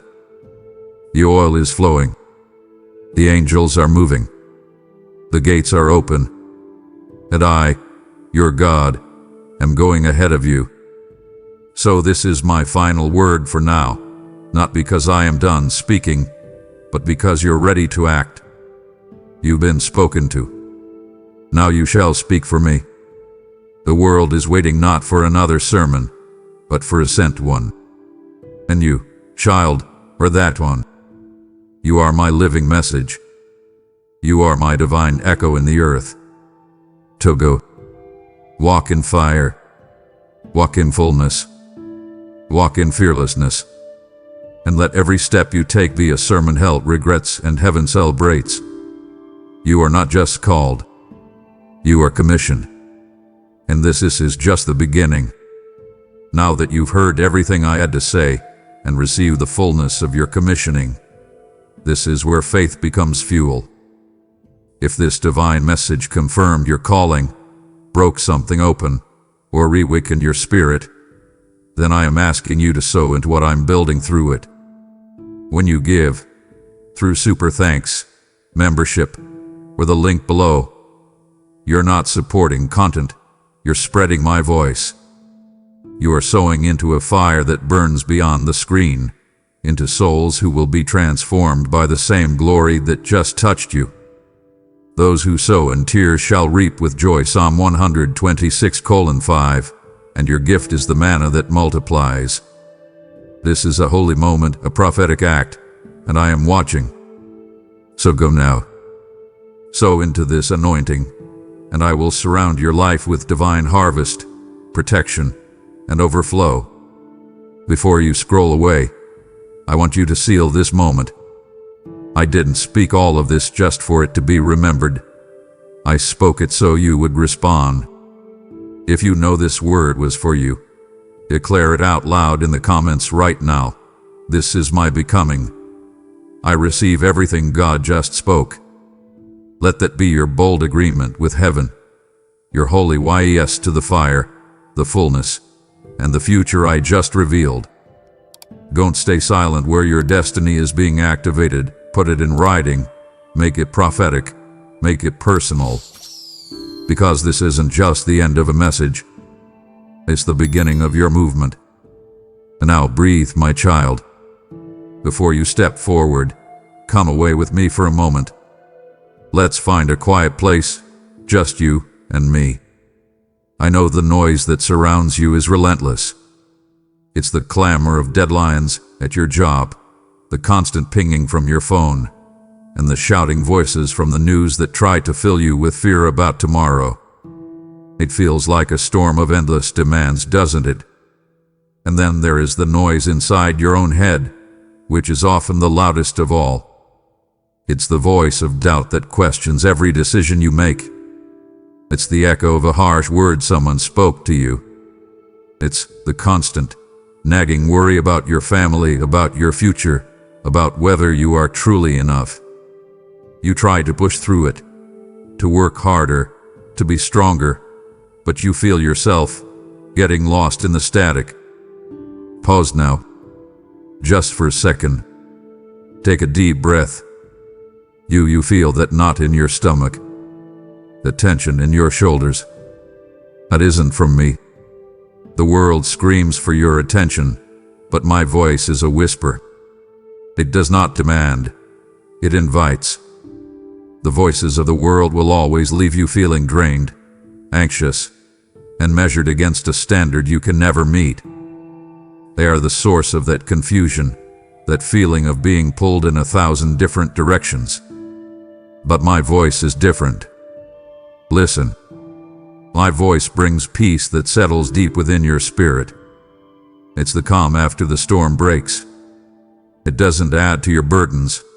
It lifts them. That is how you will learn to distinguish me from the chaos. When you feel a quiet assurance settle over your heart, even when your circumstances have not changed, you will know you have heard me. I want you to hold this truth close. I am not the author of your anxiety or your fear. That is not my signature on your life. When your thoughts are racing and you feel a rising panic, that is your signal to stop and seek me. I speak peace. I am your anchor. My words will not send you into a frenzy. They will lead you to solid ground. I speak to you through the world I have created, in ways you may have stopped noticing. Did you see how the light caught the leaves this morning on your way to work? I was in that light, reminding you of my presence. Do you hear the gentle rhythm of the rain? Let it be a reminder of my promise to wash you clean and make all things new. You don't need a thunder, a sign from the heavens. My glory is woven into the very fabric of your day. My voice will always align with the truth you find in my written word. The scriptures are your compass. If you hear a voice, even one that sounds wise, that pulls you toward bitterness, pride, or away from love, you must test it. Hold it up to the light of my word. My truth is your protection. My voice will never lead you down a path that my word forbids. But my precious one, I need you to create a space for me. I will not shout over the other voices clamoring for your attention. I wait patiently for you to turn toward me. I am in the quiet moments you carve out before the rest of the world wakes up. I am in the stillness of the night when all is silent. When you intentionally shut out the noise and turn your heart to me, that is when our conversation can truly begin. Do not ever believe the lie that you cannot hear me. You were created for this communion. Your spirit was designed to connect with mine. Hearing my voice is not a special skill. It is your inheritance as my beloved child. The challenge is not in your hearing, but in your listening. So come, let's practice together. Turn down the volume of the world. Quiet your heart. Be still. Can you hear it? My whisper, calling you by name, telling you that you are loved. I'm right here. I need you to understand something that the world will try every day to make you forget. Your identity. You look for it in so many places. In your job title, in the approval of your friends, in your successes, and even in your failures. You let the number on the scale define your worth for the day, where you let a critical comment from your boss erase all the good you have done. You look in the mirror and you see the sum of your mistakes, the reflection of your insecurities. But that is not what I see. My child, you are looking at a distorted image. Let me tell you who you truly are. Before a single cell of your body was formed, before your parents even knew each other, I knew you. I saw you. I called you by name. You were not a random accident or a biological coincidence. You were an intentional, specific, wonderful thought in my mind. I set you apart, not for failure or for a life of quiet desperation, but for a purpose that is woven into the fabric of eternity. Stop letting the world put a price tag on you. Your value is not negotiable. It is not determined by your productivity, your social media following, or your bank account. Your worth was settled for all time on a rugged cross. It was paid with the most precious price imaginable. You are not just forgiven. You are cherished. You are not just tolerated. You are celebrated. When I look at you, I do not see the mistake you made last night, or the shame you have carried for years. I see my child, robed in the righteousness of my Son. I see someone wonderfully made, perfectly designed, and deeply, irrevocably loved. This is your true identity. It is the foundation stone of your life, not a flimsy name tag that changes with your circumstances. A title on your resume. It will change. The opinions of others, they are as fickle as the wind. But who you are in me, that is eternal. That is unshakable. So, I invite you now to start walking in the authority I have given you. When the voice of accusation whispers that you are not good enough, you will answer with the truth. I am a child of God.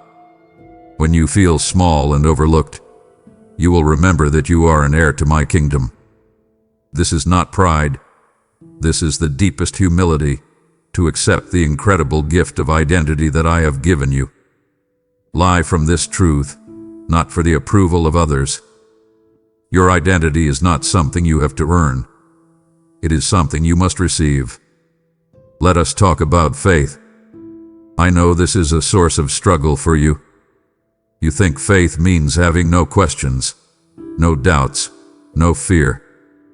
You beat yourself up when you feel uncertain, believing your questions are a sign of failure.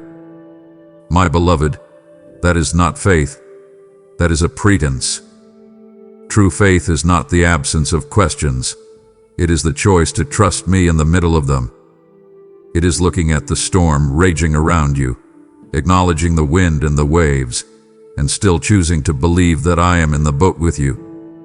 Faith is not about pretending you aren't scared. It's about taking the next step even while your knees are knocking, because you trust the one who is holding your hand.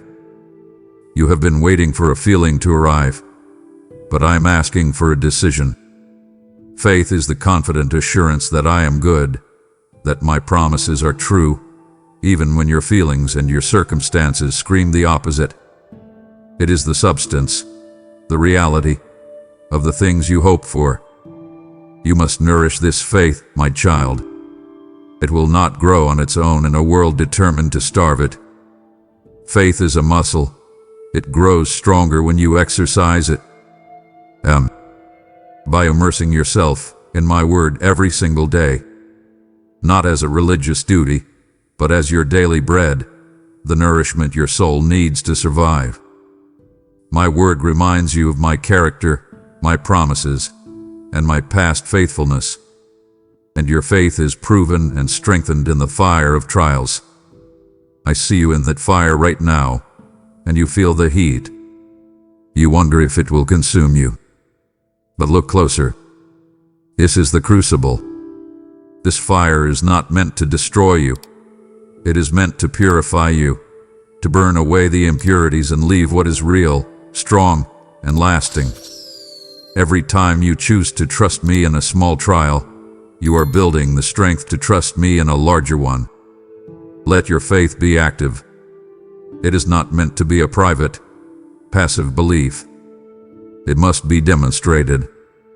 Show your faith through your acts of love, through your obedience when it's difficult, through your kindness to those who may not deserve it. You worry that your faith is too small. But I tell you, a faith as small as a mustard seed, a tiny, seemingly insignificant thing, is enough.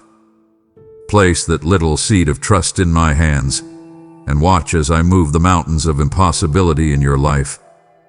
When you strip everything else away, all the rules, all the rituals, all the complexities, your purpose comes down to one thing: love. First, you must love me with all your heart, your soul, and your mind. This is not a suggestion. It is the very reason you were created. It is your primary purpose. This love is not a contract based on my performance or a feeling that comes and goes. It is a posture of your heart, a constant turning toward me as the source of your life and your greatest good.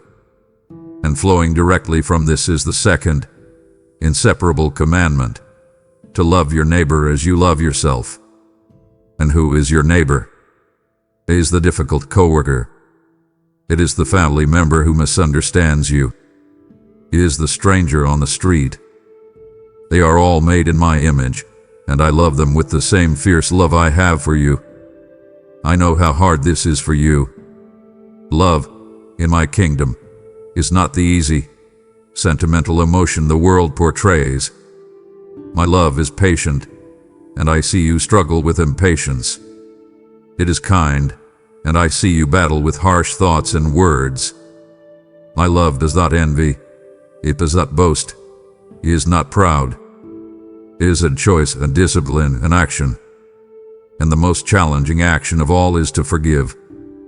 You hold on to the hurt that person caused you, replaying it in your mind. You carry it like a heavy, jagged rock.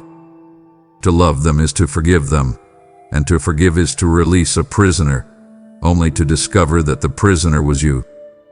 Forgiveness isn't saying what they did was okay.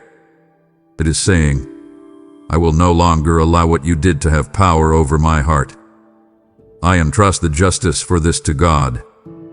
And how can you do this? By remembering the immeasurable forgiveness I have extended to you. I have washed you clean, not holding your sins against you. Model your forgiveness after mine. And yes, I even command you to love your enemies and pray for those who persecute you. Why? Because in doing so, your heart begins to reflect the very nature of my own. Let love be the filter through which you see the world, the motivation behind every word you speak and every action you take. It is the ultimate test of your faith and the greatest witness to my presence in your life. Let's remove the mystery and the burden from prayer. You have come to see it as a formal ritual, a performance where you must find the right words or come to me with a perfectly composed heart. My child, you are making it far too complicated. Prayer is simply a conversation between your heart and mine.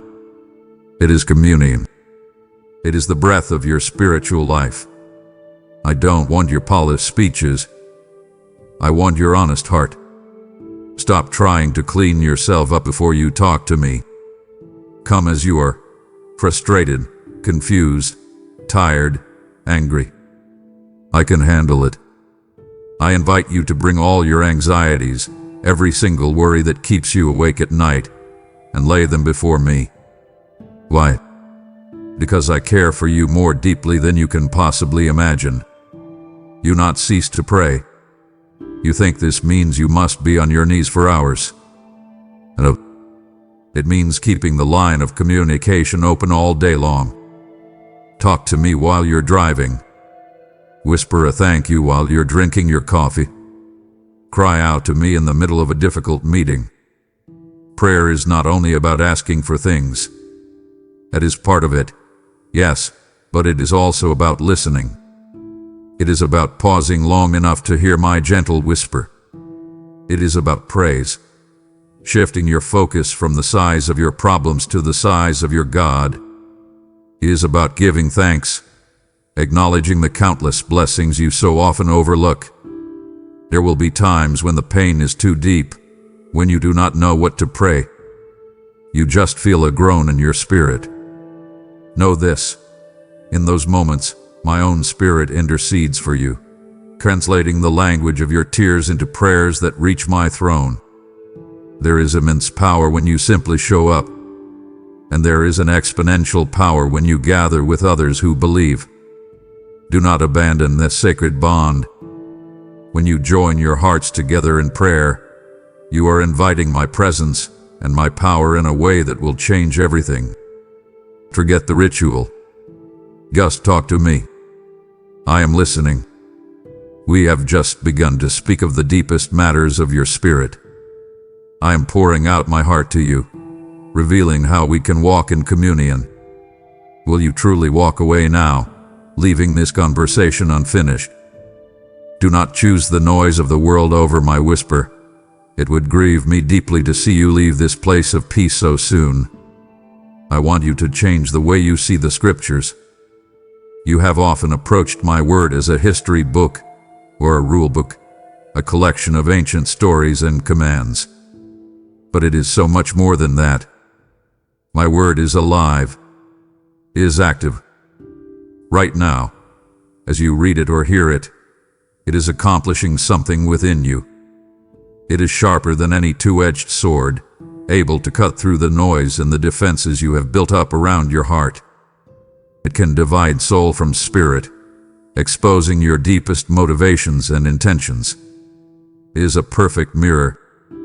When you look into it honestly, it will not just show you your strengths. It will reveal the pride, the fear, and the sin that you tried to hide. Do not turn away from what you see. The revelation is the first step toward your healing and freedom. Because my word is alive, it demands a response. It is not enough to simply be a hearer of the word, to nod in agreement, and then walk away unchanged. That is a dangerous deception. I call you to be a doer of the word. If it says to forgive, you must forgive. If it says to love, you must love. This is where its transforming power is truly unleashed in your life. Meditate on it. Don't just read it quickly to check a box. Let it sink in. Think about it day and night. When you do this, you will find wisdom for your daily decisions and success in the things that truly matter. It is your ultimate weapon. When the enemy whispers his lies, you are worthless. You will never change. God has forgotten you. You must combat that deception with my truth. Speak my promises out loud. Declare who I say you are. The enemy cannot stand against the power of my spoken word. It is a wellspring of comfort when you are in sorrow, and a source of unshakable strength when you feel weak. It is not just ink on a page. It is my very breath, my voice, ready to transform you from the inside out. Open it, read it, and let it read you. My beloved child, I must be clear with you. In this world, you will face tribulations. There will be storms. This is not a threat. It is a reality of a broken world, and I do not want you to be caught by surprise when they come. I see you in the middle of one now. The diagnosis from the doctor that stole your breath. The unexpected job loss that has filled your nights with financial fear. the betrayal by someone you trusted that left a gaping wound in your heart. In these moments, your first and most honest cry is, "My God, where are you?" It is a cry I understand, a cry my own son uttered. Hear me now. I am right here with you in the pain. I have not stepped away. I have not turned my back. I am closer than you can possibly feel, my hand holding you steady even as the winds howl. I am not the author of your pain. Sin and brokenness brought these storms into the world, but I promise you this: I will be the author of its redemption. I will not waste a single tear. I will take what was meant for your destruction and I will use it for your ultimate good. Every trial you face is an opportunity, a crucible designed to deepen your faith and forge an endurance in you that you did not know you possessed. It feels like a forest fire, I know, raging through your life and burning down what you held dear. But a fire also clears away the dead undergrowth, making space for new, vibrant life to grow. This trial is revealing what you truly believe. It is forcing you to decide if I am only a God of the good times, or if I am the God who walks through the fire with you. And I will never, ever give you a burden that is heavier than you can bear with my help. This is the key you must not forget. You look at the mountain before you, and you say, "I cannot possibly climb this." And you are right. You cannot. But we can. Together. Stop trying to carry the full weight of this storm on your own shoulders. That is a burden you were never designed to bear. Hand it to me. Lean your full weight on me. In the darkest valley, when you cannot see the path ahead and shadows dance all around you, you are not alone. Feel my presence beside you, my rod and my staff guiding and protecting you. Look for the lessons within this struggle. I am always teaching. Perhaps I am teaching you compassion for others who suffer, or teaching you to depend on me in a way you never have before, or stripping away an idol you didn't realize you were clinging to. Do not be afraid of the storm, my child. I have overcome the world, and I am captain of this ship. I will see you safely to the other side. We must speak of forgiveness, because I see how a lack of it has become a heavy chain around your soul.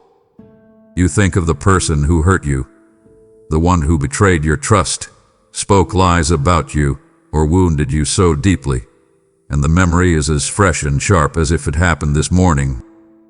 You replay the scene over and over, feeding the anger and the bitterness. You hold on to this unforgiveness thinking you are punishing them, that you are keeping them in a prison of your judgment. But look closely. You is really the prisoner. The bitterness you harbor is a poison you drink, hoping it will harm the other person. It clouds your joy, infects your relationships, and slowly eats away at your spirit. I am calling you to freedom. I am calling you to forgive. Forgiveness is not a feeling. I am not asking you to suddenly feel warm and affectionate toward the one who broke your heart. For many, that feeling may never come. Forgiveness is a choice. It is an act of your will, empowered by my spirit. It is looking at the monumental debt that person owes you and choosing to cancel it, just as I have canceled your immeasurable debt to me. It is not forgetting what happened. Some wounds are too deep to forget. But it is choosing not to use that memory as a weapon against them or yourself any longer. He is entrusting all justice and all vengeance to me. You want them to pay for what they did. My child, they will. Either they will come to me for mercy, or they will face my perfect justice. That is my role, not yours. Your role is to release them from your judgment, to cut the chain that binds you to them, and to walk away free. Your greatest obstacle to forgiving others is forgetting how much you have been forgiven. Remember the cross. Remember the price I paid to wash you clean. I do not hold your past against you. I have removed your sin as far as the east is from the west. This is my forgiveness for you, total, unconditional, and born of pure love. This is the model, and this is the power source for your forgiveness of others. You cannot do it in your own strength. It is impossible. But with me you can. A heart that refuses to forgive cannot fully receive my grace, because it is building a wall where a channel is meant to be. Take the first step. Say the words, even if you don't feel them. In the power of Jesus, I choose to forgive. Then let me do the work of healing your heart. You look at the events of your life and you see chaos. You see a series of random, often painful, events. A closed door here, a wrong turn there, a broken relationship that left you shattered. From your perspective, it looks like a tangled mess of threads on the underside of a tapestry, knots, loose ends, and no discernible pattern. You are desperately trying to make sense of it, to connect the dots, but it only leads to more confusion and frustration. My child, I invite you to trust that there is another side to the tapestry. From my perspective, I see a beautiful, intricate design that I am weaving together. I am sovereign over all things. Nothing that happens in your life is a surprise to me. There are no accidents. There are no coincidences. I am in control. My plans for you are for welfare and not for evil, to give you a future and a hope. Hold on to that promise when nothing makes sense. That job you didn't get, the one that broke your heart. I knew the toxic environment it would have been, and I protected you from it. That relationship that ended, I saw the heartache it would lead to down the road, and I rescued you. You see a closed door as my rejection. I see it as my protection. My timing is always perfect, even when it feels painfully slow to you. My ways and my thoughts are higher than yours, just as the heavens are higher than the earth. You look at the broken pieces of your life, the failures, the detours, the things you call crooked sticks, and you see only wreckage. I see raw materials. I am the master of redemption. I can take the most broken, crooked things and use them to draw a perfectly straight line, to accomplish a purpose you could never have imagined. Do not despise the crooked sticks in your life. They are often the very instruments I use to display my power most brilliantly. Look for my hand at work. Start to notice the small things, the timely phone call, the right person at the right time, the unexpected provision. These are my fingerprints, my whispers that I am orchestrating everything. Trust the process. What the enemy intends for your evil, to discourage and destroy you, I can and I will turn for your good. Stop trying to figure everything out. It is not your burden to carry. Your job is simply to trust me with the next step on the path. I will take care of the destination. You are searching for your purpose. You feel a deep ache to know that your life matters, that you are here for a reason. You look at the lives of others, especially in this age of comparison, and you see them with big platforms, important sounding titles, and what appears to be a grand, world-changing purpose. And then you look at your own life. You see the monotony of your daily tasks, the laundry, the emails, the commute, the bills. You feel ordinary, small, and you wonder, is this all there is? Is there any eternal value in this? My child, you have been looking for your purpose in all the wrong places.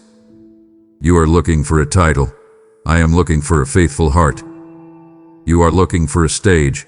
I am calling you to serve in secret. Your primary purpose in this life is not to achieve a certain status or to build something for your own name.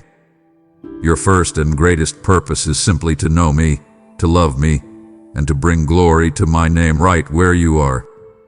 Your unique purpose is woven into this primary one. I have given you a specific set of gifts and talents, a unique personality, and a sphere of influence that no one else has. You are an instrument in my grand orchestra. A violin can't do what a drum does, and the symphony would be incomplete without both. Stop comparing your instrument and your part to someone else's. If you are busy wishing you were the violin, you will miss your cue to play your beautiful, essential part as the drum. Your purpose is not hiding in some future, more glamorous life. It is right in front of you today.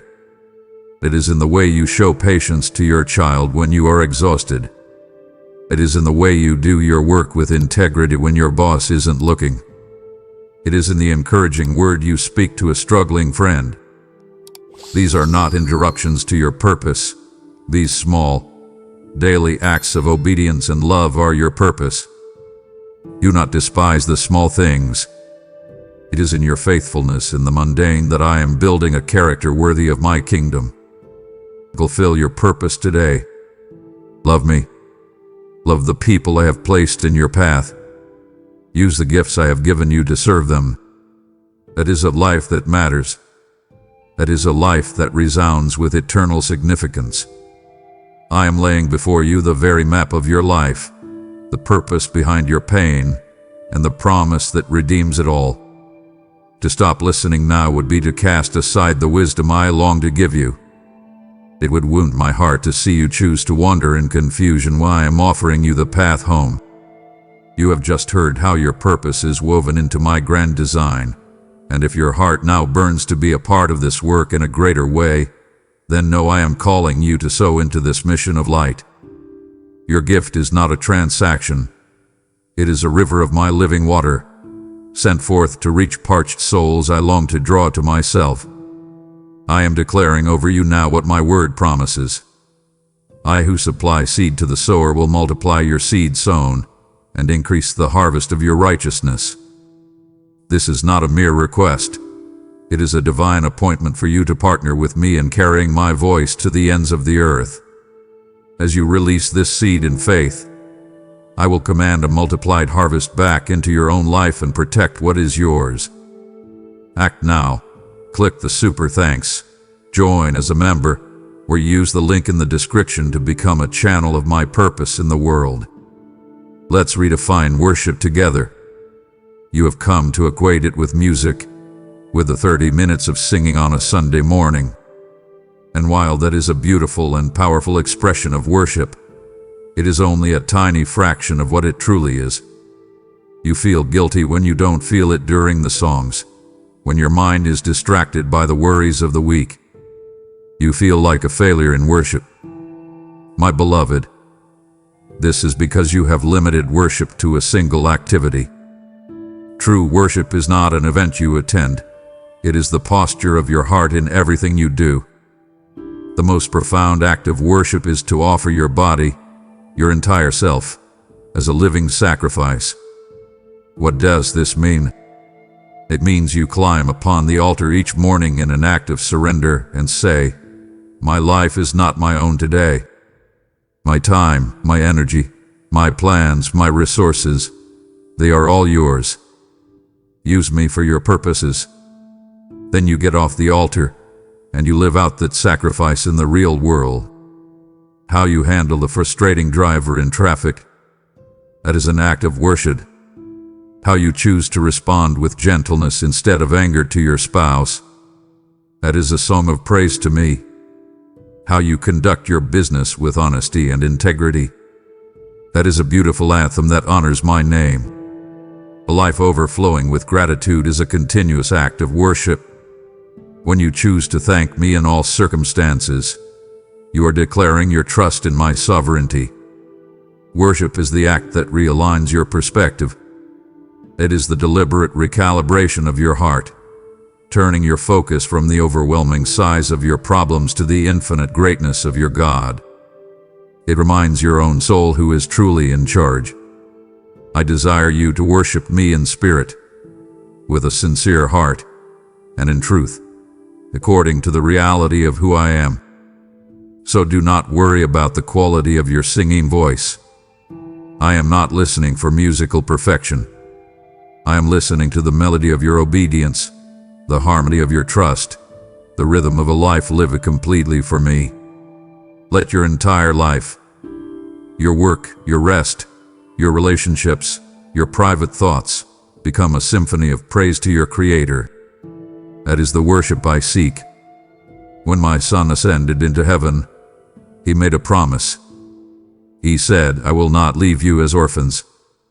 You must understand the depth of this promise. I have not left you alone to navigate this confusing world with nothing but a rule book and your own wavering willpower. You are trying so hard, my child, to be good, to be patient, to live a life that honors me, and you are exhausted from the effort. You keep failing, and you think the failure lies in your lack of discipline or commitment. The failure lies in thinking you must do this by yourself. I have sent you a comforter, an advocate, a guide, my very own Spirit to dwell inside of you. This is the most incredible gift, yet one you so often forget to unwrap. You are not an orphan fending for yourself. You are a temple, a home for my presence. My power does not just surround you, it resides within you. Listen for His gentle nudges. He is the quiet voice of wisdom in the chaos of your decisions. That subtle check in your spirit just before you speak a harsh word, that is Him, your counselor. That unexplainable urge to reach out to a friend who is hurting, even when you don't know why, that is Him, your comforter. His guidance is not always a booming voice from heaven. More often, it is a quiet, persistent pressure on your heart, leading you toward truth, love, and life. You will know His presence by His fruit. Look at your life. Are you seeing more love, more joy, more peace, more patience, more kindness, goodness, faithfulness, gentleness, and self-control? This is not the product of your striving. It is the evidence of His life growing within you. A healthy tree does not struggle to produce apples.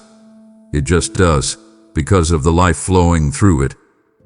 When you stay connected to me, this beautiful fruit will grow naturally. Stop relying on your own strength. Your weakness is not a liability. It is the very place where my Spirit's power can be most perfectly displayed. When you are at the end of your rope, when you have no strength left, that is when you are in the perfect position to rely completely on His. It is His strength that will empower you to love the unlovable, to forgive the unforgivable, and to stand firm when you feel like collapsing. He has also given you gifts, specific abilities not for your own glory or enrichment, but to be used to build up and serve those around you. Stop trying so hard on your own, my beloved. Be still, surrender, and learn to lean on the infinite power that I have placed within you. Above all else, my child, guard your heart, for everything you do, everything you are, flows from it. Think of your heart as a garden, and your mind as the gate to that garden. You would not leave the gate of a precious garden wide open, allowing stray animals to wander in, eat the fruit, and trample the flowers. You would not let people dump their trash there. Why, then, are you so careless with the gates of your heart and mind? You allow the anxieties of the world, the envy sparked by social media, the poison of gossip, and the cynicism of the news to wander in freely, and then you wonder why the garden of your heart is filled with weeds of bitterness and fear instead of the fruit of my Spirit. You must become a vigilant gatekeeper. This is one of your most sacred responsibilities. You must be transformed by the renewing of your mind. This is not a passive process. It is an active battle. You must choose what you allow to take up residence in your thoughts. You cannot immerse yourself in the world's negativity, its greed, and its anger all day long, and then expect to feel my peace when you lay your head down at night. You must intentionally focus your mind on what is true, what is noble, what is right, what is pure, what is lovely, what is admirable. If anything is excellent or praiseworthy, think about such things. This is a command, a spiritual discipline. When a negative, fearful, or bitter thought enters your mind, you must take it captive. You must hold it up to the light of my truth and refuse to let it build a stronghold.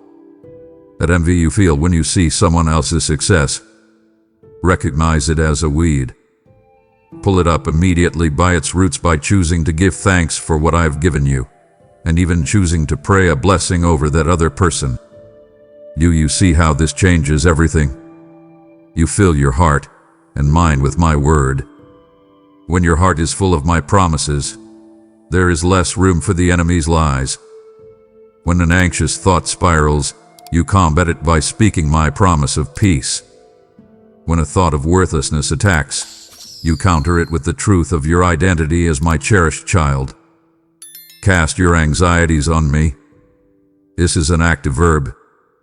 Pick them up and intentionally hand them over to me in prayer. When you do, my peace, a peace that makes no logical sense in your circumstances, will stand guard over your heart and your mind. In the kingdom of this world, the goal is to climb higher, to be seen, to be first, to be the greatest. The world tells you to promote yourself, to fight for your rights, to make sure you get the credit you deserve.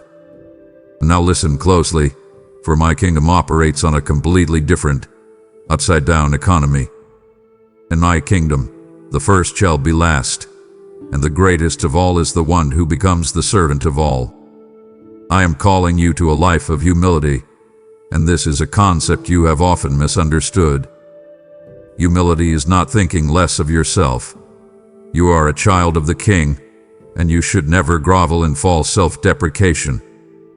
Humility is thinking of yourself less. It is becoming so consumed with love for me and for the people around you that you simply forget to be preoccupied with your own status, your own reputation, and your own comfort. Pride is the native language of the fallen world. It is the root of so much strife and pain. It is the voice that whispers, I know better. I deserve more. I am right. Pride precedes a fall because it is a delusion. It blinds you to your absolute and total dependence on me for every single breath you take. Every talent you possess, every success you achieve, every good thing in your life is a gift of my grace. To acknowledge this is not weakness. It is the very beginning of wisdom. I oppose the proud because a heart full of self cannot be filled with me. But I show favor and pour out unending grace upon the humble. So how do you walk in humility? You follow the example of my son. He, who was king of all, knelt down and washed the dusty, dirty feet of his disciples. He took the lowest position. Be served what he deserved to be served. This is your model. Wash the feet of others through humble acts of service. Do the thankless job that no one else wants. Listen more than you speak. Be quick to admit when you are wrong and to ask for forgiveness. Celebrate the successes of others, even those you feel are in competition with you. When you choose the path of humility and service, you will discover a profound freedom and a deep joy that the proud can never know. You will find that in giving your life away, you truly find it. My child, you do not understand the power you wield every time you open your mouth. The tongue is a small thing, but it holds the power of life and death. With your words, you can build a person up, speaking encouragement and hope that can literally save their life. Or with your words, you can tear them down, inflicting wounds deeper and more lasting than any physical blow. Your words are not just empty sounds that vanish into the air. They are creative or destructive forces. They are seeds. You are constantly sowing seeds with your words. When you speak words of grace, patience, and love, you will eventually reap a harvest of peace in your life and relationships. When you sow seeds of gossip, slander, complaining, and criticism, you will inevitably reap a harvest of strife, bitterness, and division. You will eat the fruit of the words you plant. I call you to let your conversation always be full of grace, seasoned with salt. What does this mean? It means your words should be preserving, purifying, and adding flavor to the lives of those you speak to. Avoid gossip and slander as you would a deadly poison. When you are tempted to share a negative story about someone, even if it is true, you must stop. The piece of information you thought was harmless was a spark, and you do not know the forest fire of destruction it might start in someone's reputation or relationships. Learn to be a firefighter with your words, not an arsonist. A gentle answer turns away wrath, but a harsh word stirs up anger. You have seen this in your own home. You have the power to de-escalate a tense situation with a soft word, or to pour gasoline on the fire with a sarcastic, cutting remark. You must learn to speak the truth, but always in love. Truth without love is brutality, and love without truth is empty sentimentality. And you must know, you will be held accountable for every careless word you speak. This is not to frighten you, but to awaken you to the sacred weight and wonder of your words. Before you speak, pause. Ask yourself, is it true? Is it kind? Is it necessary? Let silence be your frequent and holy response. And do not forget to speak life over yourself. Stop your self-deprecating jokes. You are my wonderfully made child. Speak the truth until your own heart believes it. I am entrusting you with the secrets of a transformed life, how to guard your heart, walk in humility, and find true strength. My deepest desire is to fully equip you for what lies ahead. It would be a profound sorrow for me to watch you walk into your battles only half-armored because you grew weary of my counsel. That fear you feel, that chronic, low-grade anxiety that has become your constant companion, it is not from me. I have not given you a spirit of fear, but of power, of love, and of a sound, disciplined mind. Fear is a liar. It whispers to you about a terrible future that I have not ordained for you. It magnifies your weaknesses and minimizes my strength. It paralyzes you and keeps you from stepping into the purpose I have for you. You must see fear for what it is, an attack from the enemy. And you must learn to fight back. Do not be anxious about anything. This is a command, which means it is possible to obey. But in every situation, by prayer and petition, with thanksgiving, present your request to God.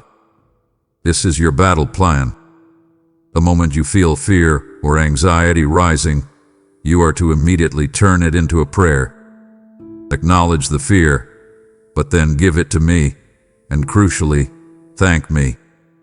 Thank me that I am in control. Thank me that I love you. Thanksgiving breaks the power of anxiety because it shifts your focus from the perceived threat to the reality of my goodness. The ultimate antidote to fear is my perfect love for you. When you are rooted and grounded in the truth of how completely and unconditionally I love you, fear begins to lose its grip. Fear cannot coexist in a heart that is filled with my love. And you must understand what you are doing when you choose to worry. Worry is a form of faith. When you worry, you are placing your faith in the power of chaos, in the worst-case scenario, in the plans of the enemy. You are meditating on his lies. I am inviting you to place your faith in my power and my goodness instead. Meditate on my promises. When you feel afraid, call to mind the countless times I have been faithful to you in the past. Make a list. Remember the times I provided, the times I healed, the times I protected you. This history of my faithfulness is the evidence you need to trust me in your present and future. Your anxiety is screaming at you about tomorrow, but I am not in your tomorrow yet. I am with you right now, today. I have given you grace sufficient for this very moment. When tomorrow comes, my grace will be there to meet you. Do not borrow trouble from a future that is in my hands. Say here with me, in the peace of this present moment, my child, I have saved you, redeemed you, and filled you with my spirit, not so that you could remain hidden. You are not meant to blend in with the world until you are indistinguishable from it. I have called you to be salt and to be light. Think about this. Salt is a preservative. In a world that is decaying under the weight of sin, cynicism, and despair, your very presence in a room, in an office, in a family, is meant to halt that decay. Your integrity can stop the spread of corruption. Your hope can put a stop to the advance of despair. Your refusal to participate in gossip can purify a conversation. Salt also creates thirst. The way you live your life, with a peace that defies your circumstances, with a joy that is not dependent on happiness, with a love that is unconditional, should make the people around you thirsty. Thirsty to know the source of your hope. You are also the light of the world. A city on a hill cannot be hidden. A lamp is not lit only to be placed under a bowl. Its purpose is to shine, to chase away the darkness. You are terrified of this. You worry that if you shine my light, people will think you are strange, or judgmental, or foolish. You are so concerned with what to say, how to argue, how to convince them. But often, the most powerful sermon is the one you live. It is the light of your good deeds, the quiet act of service, the patient response, the honest business dealing. When people see these things, they will not ultimately glorify you. They will glorify me. You must learn to be in the world but not of it. This does not mean you are to withdraw into a holy bubble, separated from everyone who does not believe as you do. How can a lamp shine in the darkness if it remains only in a well-lit room? I am sending you into the world, into your workplace, your neighborhood, your city. But you are not to adopt the world's values, its methods, or its measures of success. You are to be a reflection of my values. While the world chases power, you will pursue service. While the world values profit above all, you will value people. While the world cancels those who disagree, you will show love and respect even to your enemies. This is how you engage the culture, not as a fearful critic shouting from a distance, but as a courageous agent of my redemption, walking into the broken places and carrying my light with you. Remember this always. Your life may be the only scripture some people will ever read. They may never open a Bible. They may never step foot in a church, but they are watching you. They are reading the pages of your life. Let them read a story of grace, of integrity, of hope, and of a love that points them directly back to me. We must talk about the things you possess, because your relationship with them is causing you great anxiety. I am talking about your money, your time, your talents, and your resources. You are holding on to them with a white-knuckled grip, living in a constant, low-grade fear of not having enough. Let me reframe your entire perspective. Nothing you have is actually yours. You are not an owner. You are a manager. You are a steward. Every good thing, from the money in your bank account to the very air in your lungs, is a gift that I have entrusted to your care for a season. When you see yourself as a manager and not an owner, it changes everything. It frees you from the anxiety of ownership, because the ultimate responsibility for provision is mine, not yours. Your responsibility is simply to be a faithful steward of what I have placed in your hands. Where your treasure is, there your heart will be also. This is not just a quaint saying. It is an unchangeable law of the human heart. If you want to know what you truly worship, look at your bank statement and your calendar. Those two documents are ruthless theologians. They will tell you the truth. Where you invest your time and your money is where your heart is. Are you storing up treasures on earth, things that will rust, decay, or be stolen? Or are you investing in what is eternal, in my kingdom, in the lives of other people? I am calling you to a life of radical generosity. This is not primarily because I need your money. but because you need to be free from the power of materialism. Generosity is the antidote to greed. It is the joyful release of what I have entrusted to you, an act of faith that declares you trust me to provide for all your needs. It breaks the grip that possessions have on your heart. This applies to your time and your talents as well. Are you hoarding them for your own comfort and benefit, or are you investing them in ways that serve others and bring glory to me? The world tells you that joy is found in possessing much. This is a lie. True, lasting joy is found not in how much you can accumulate, but in how faithfully you can steward what you have been given. Live with an open hand, my child. Trust that as you pour out, I will always pour in. You were not created to live this life of faith alone. A core part of my design for you involves connection with others who follow me. I know you have been hurt. The place that should have been the safest, my church, my family, has, at times, been the source of your deepest wounds. You have been judged, misunderstood, were let down by other believers, and the temptation is to retreat, to practice your faith in isolation. You say, I love you, God, but I'm not so sure about your people. My child, you cannot be in a right relationship with me, the head, if you intentionally disconnect yourself from my body. I have called you into a family, and families are messy.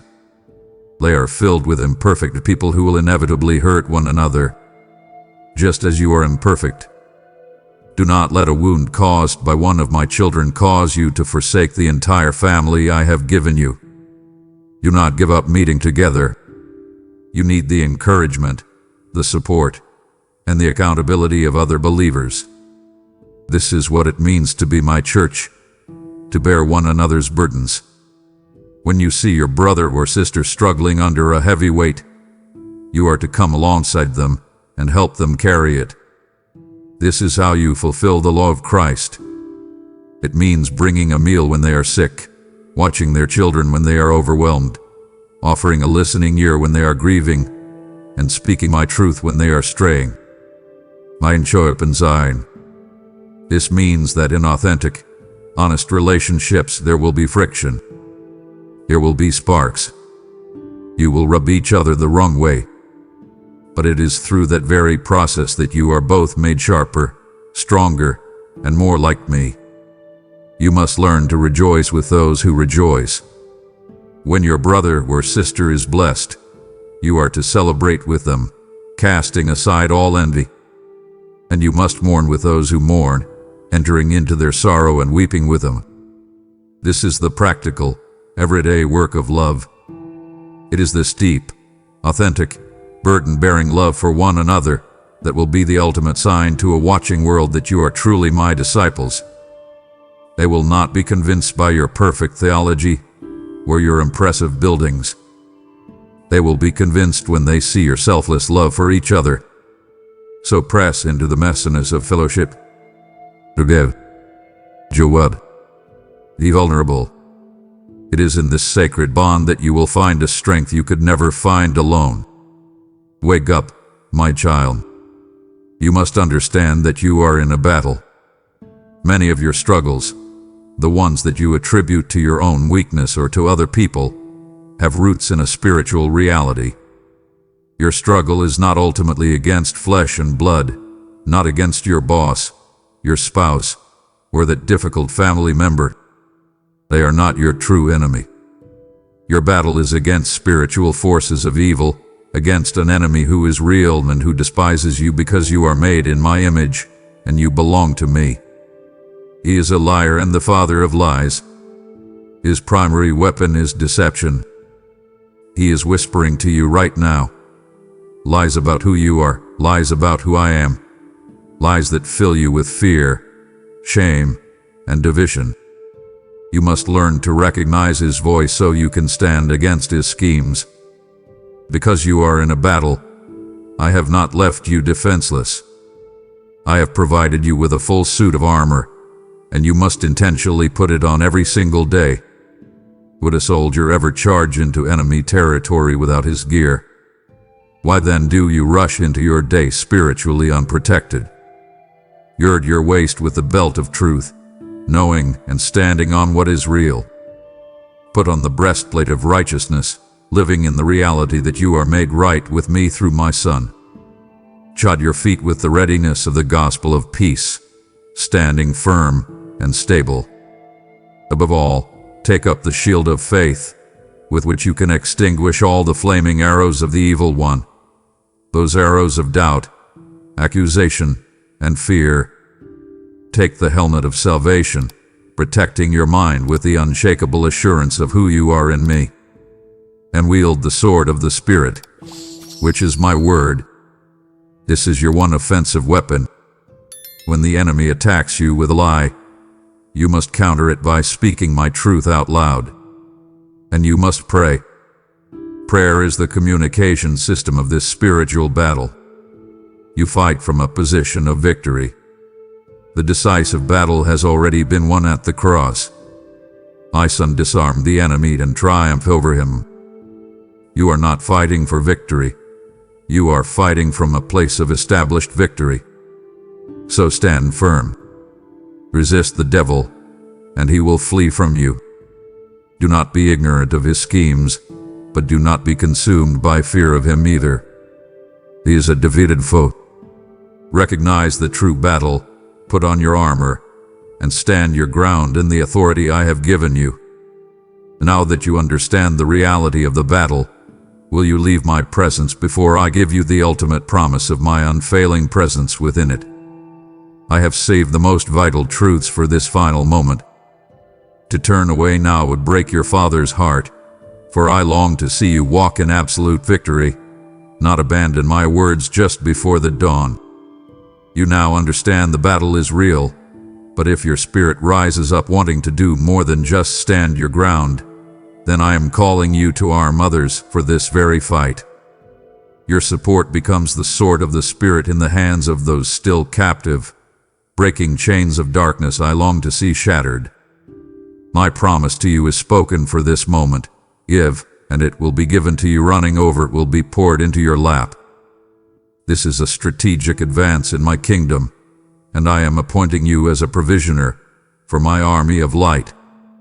For every seed you sow to break the enemy's hold, I will release a guard of angels around your own storehouse. Obey this prompting now. Use the super thanks, become a member, or go to the link in the description to fuel this chariot of fire. Listen to this promise. Let it sink deeper than all your fears, all your doubts, and all your feelings of loneliness. I will never leave you nor forsake you. I am with you always, even to the very end of the age. This is not a hopeful wish. It is the foundational reality of your life. There is nowhere you can go to escape my presence. If you ascend to the highest heavens, I am there. If you make your bed in the depths of despair, I am there. In your moments of greatest joy, I am the source of that joy, celebrating with you. In your seasons of deepest sorrow, I am the silent comfort, grieving with you. You feel alone, I know. Your feelings are powerful, and they tell you that I am distant, that you have been abandoned in your struggle. But your feelings are not the ultimate truth. My promise is the ultimate truth. You must choose to stand on the unshakable fact of my word rather than on the shifting sands of your emotions. My presence is your peace. It is your strength. It is your greatest comfort. The goal is not to try to pull me down from heaven, but to become aware of my presence that is already with you, right here, right now. You must practice this awareness. Talk to me as if I am sitting in the chair across from you, because in spirit, I am. Acknowledge me when you are in your car. I am your ever-present passenger. Invite me into your work, into your conversations, into your rest. This is how you move from intellectually knowing I am with you to experientially living in the reality of my companionship. Do not wait for a tingling sensation. or a wave of emotion to prove that I am near. My presence is a settled promise, not a fickle feeling. There will be seasons of spiritual dryness when your prayers feel like they hit the ceiling and my voice seems silent. It is in those very moments that your faith is deepened, as you choose to trust my promise over your perception. Remember, nothing you can ever do will cause me to walk away from you. No sin is too great, no failure too deep, no darkness too encompassing to separate you from my love and my presence. I am with you. That is the greatest and most certain truth of your existence. Rest in it. My child, I want to talk to you about the space between your prayer and its answer. This space, this season of waiting, is where your faith is truly tested and where your character is deeply forged. I know how you struggle here. You live in a world that promises everything instantly. You could have food, information, and entertainment in a moment. And so, when you come to me with a desperate prayer for a relationship to be healed, for a financial provision, for a physical healing, and the answer does not come immediately, you begin to panic. Your patience wears thin. You see my silence as my absence, my delay as my denial. Your frantic striving begins. You try to fix it, to force the door open, to take matters into your own hands. This striving is not faith, my beloved. It is a loud declaration that you believe your timetable is superior to mine. I need you to learn one of the most difficult and most beautiful commands I will ever give you. Be still and know that I am God. Cease your striving. Let go. Unclench your fists. Acknowledge that I am sovereign, and you are not. My timing is always perfect. You see only a small piece of the puzzle. I see the entire, magnificent picture. You are in a hurry, but I am not. I am more concerned with your eternal character than your temporary comfort. Often, the work I am doing in you while you wait is far more important than the thing you are waiting for. Think of a precious fruit growing on a vine. It needs time in the sun to sweeten. If you pluck it too early, it will be sour and bitter. I will not give you a blessing before you are ready to receive it, nor before it is perfectly ripe. A delay is not a denial. Let that truth sink into your spirit. I am not withholding a good thing from you. I am preparing you for the blessing, and I am preparing the blessing for you. While you are waiting, I am working behind the scenes in ways you cannot possibly see. I am arranging circumstances, changing hearts, and aligning details. Do not grow weary in doing good, for at the proper time, you will reap a harvest if you do not give up. Your part is to continue to walk in faithfulness and obedience, trusting that I am at work. This is active waiting, not passive despair. Patience is a fruit of my spirit, and it grows only in the soil of waiting. Embrace this process. Trust me in the silence. My answer is on its way, and it will be more perfect and beautiful than anything you could have rushed into existence on your own. I want to reveal to you a key that has the power to unlock profound joy and peace in your life, even when your circumstances are difficult. It is the key of gratitude. Your natural, human tendency is to focus on what is wrong. Your mind will fixate on the one problem, the one unanswered prayer, the one difficult relationship, and you will allow that one thing to eclipse the 99 blessings that surround you. This habit of grumbling and complaining is more than just a negative attitude. It is a spiritual poison. Complaining is a declaration of distrust in me. It is the language of a heart that believes I am not good, that my provision is not enough, and that my plan is flawed. It creates a spirit of entitlement and self-pity, and it is a leaky bucket through which joy can never be contained. No matter how many blessings I pour into a complaining heart, it will always feel empty. I am calling you to a higher, more joyful way of life. In all circumstances, give thanks, for this is my will for you. Notice, I did not say you must be thankful for all circumstances. I am not asking you to be thankful for a tragedy, for pain, or for sin. I am asking you to be thankful in the midst of every circumstance. This is a powerful act of faith. It is looking at the storm and still choosing to thank me that I am in the boat with you. It is a sacrifice of thanksgiving, offered even when your heart is heavy. This practice of gratitude is a discipline. You must retrain your mind. I want you to begin and end every single day by counting your blessings. Do not be general. Be specific. Name them one by one. I thank you for the warmth of the sun this morning. I thank you for the taste of my coffee. I thank you for the difficult conversation that is helping me grow. I thank you for the strength to face this day. When you do this, something miraculous happens. Gratitude shifts your focus.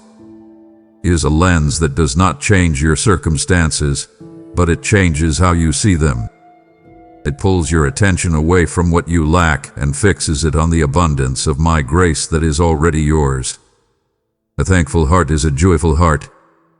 Gratitude breaks the power of envy, anxiety, and despair. And a grateful heart is an open heart, a wide vessel ready to receive even more of the goodness I long to pour into your life. I have called you to be holy because I, your God, am holy. When you hear that word, holy, your heart often sinks. It sounds like an impossible standard, a life of joyless, rigid rule following. You imagine that holiness means perfection, and because you know your own heart and your constant failings, you despair of ever achieving it. My child, you have misunderstood.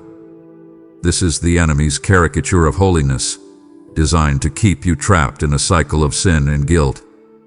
Let me show you the beauty and freedom of true holiness.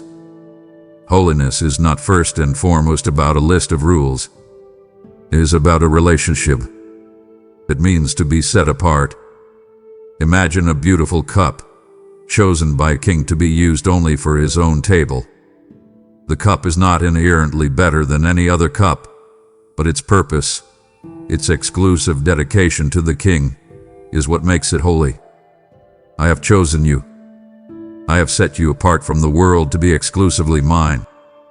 Holiness, then, is the beautiful process of living out that reality. It is a life lived in loving, faithful response to me. You cannot achieve this holiness on your own. Stop trying. Your best efforts, your most disciplined striving, will only lead to one of two places: pride when you succeed for a moment, or despair when you inevitably fail. Holiness is not the result of your work. It is the fruit of my Spirit's work within you. Your part is not to try harder, but to surrender more deeply. Your responsibility is to flee from sin and to pursue righteousness, faith, love, and peace. You are to actively run from the things that pull your heart away from me, and to actively chase after the things that draw you closer. And when you fall, and you will fall, the path to holiness is not to hide in shame. Do not drag your sin into the darkness. It will only fester and grow there. The path is to immediately bring it into my light through honest confession. A broken and contrite heart I will not despise. The moment you confess, my grace is there to forgive you and to purify you. Do not see holiness as a burden I have placed upon you. See it as the path to your greatest freedom and your deepest joy, because it is a life lived in perfect alignment with how I, your loving Creator, designed you to live. A holy life is the most powerful testimony you will ever have of my transforming power in a broken world. Do not let your hearts be troubled. You hear these words, but the troubles of this world are screaming so loudly. Your heart is troubled by your health, by the state of your family, by the chaos in the world, by the ever-present reality of death. The pain you are experiencing right now can feel so all-consuming that it is hard to see anything beyond it. My child, I need you to lift your eyes. I need you to anchor your heart in a hope that is bigger than your present suffering. This life, with all its beauty and all its pain, is a temporary assignment, is a short and fleeting preface to a glorious and eternal book. Your true citizenship is in heaven. You are living here as an ambassador, but this is not your final home. I am preparing a place for you, a home where every one of my promises will find its complete fulfillment. Living with this eternal perspective does not mean you should detach from this life with a morbid disinterest. On the contrary, it should empower you to engage with this life more fully and more fearlessly. When you know this is not the end of the story, you can hold the treasures of this world more loosely. You can forgive more freely. You can love more courageously. You can endure suffering with a hope that defies despair. The sufferings of this present time are not worth comparing with the glory that will be revealed in you. This is not a platitude to minimize your pain. It is a promise to contextualize it. One day, I will personally wipe every tear from your eyes. There will be no more death, or mourning, or crying, or pain, for the old order of things will have passed away. Everything sad will come untrue. All that is broken will be made whole. This hope is not wishful thinking, like hoping for a sunny day. It is a confident expectation. It is a certainty that is anchored in the single most important event in human history, the resurrection of my son. Because he was raised from the dead, you can be absolutely sure that death is not the end, but merely a doorway into a new and glorious beginning. Let this hope be the anchor for your soul, firm and secure, holding you steady through every storm this life may bring.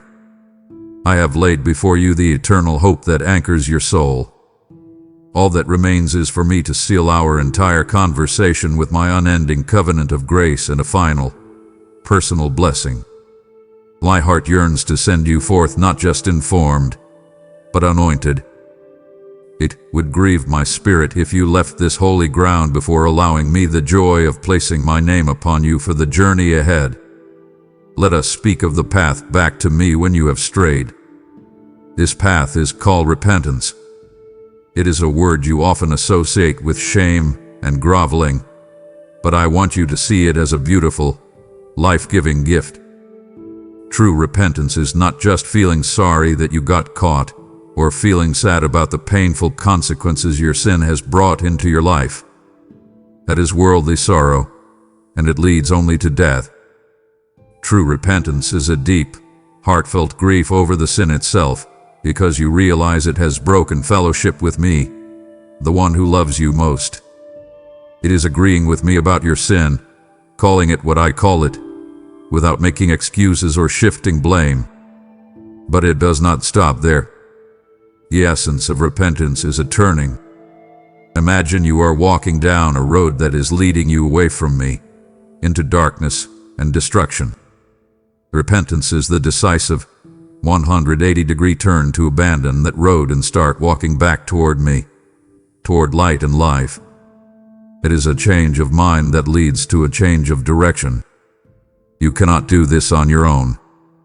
It is my kindness, my patience, and my goodness that lead you to repentance in the first place. And it is my Spirit who empowers you to make that turn. Do not ever believe the lie that you have strayed too far, that you have sinned too much, that you could never be welcomed back. That is impossible. My arms are always open, waiting for your return. A broken and contrite heart I will not despise. In fact, a heart that is humbled and broken over its sin is the one sacrifice I will never reject. It is the posture I can work with. Do not hide your sin. You may be able to conceal it from others, but you cannot hide it from me.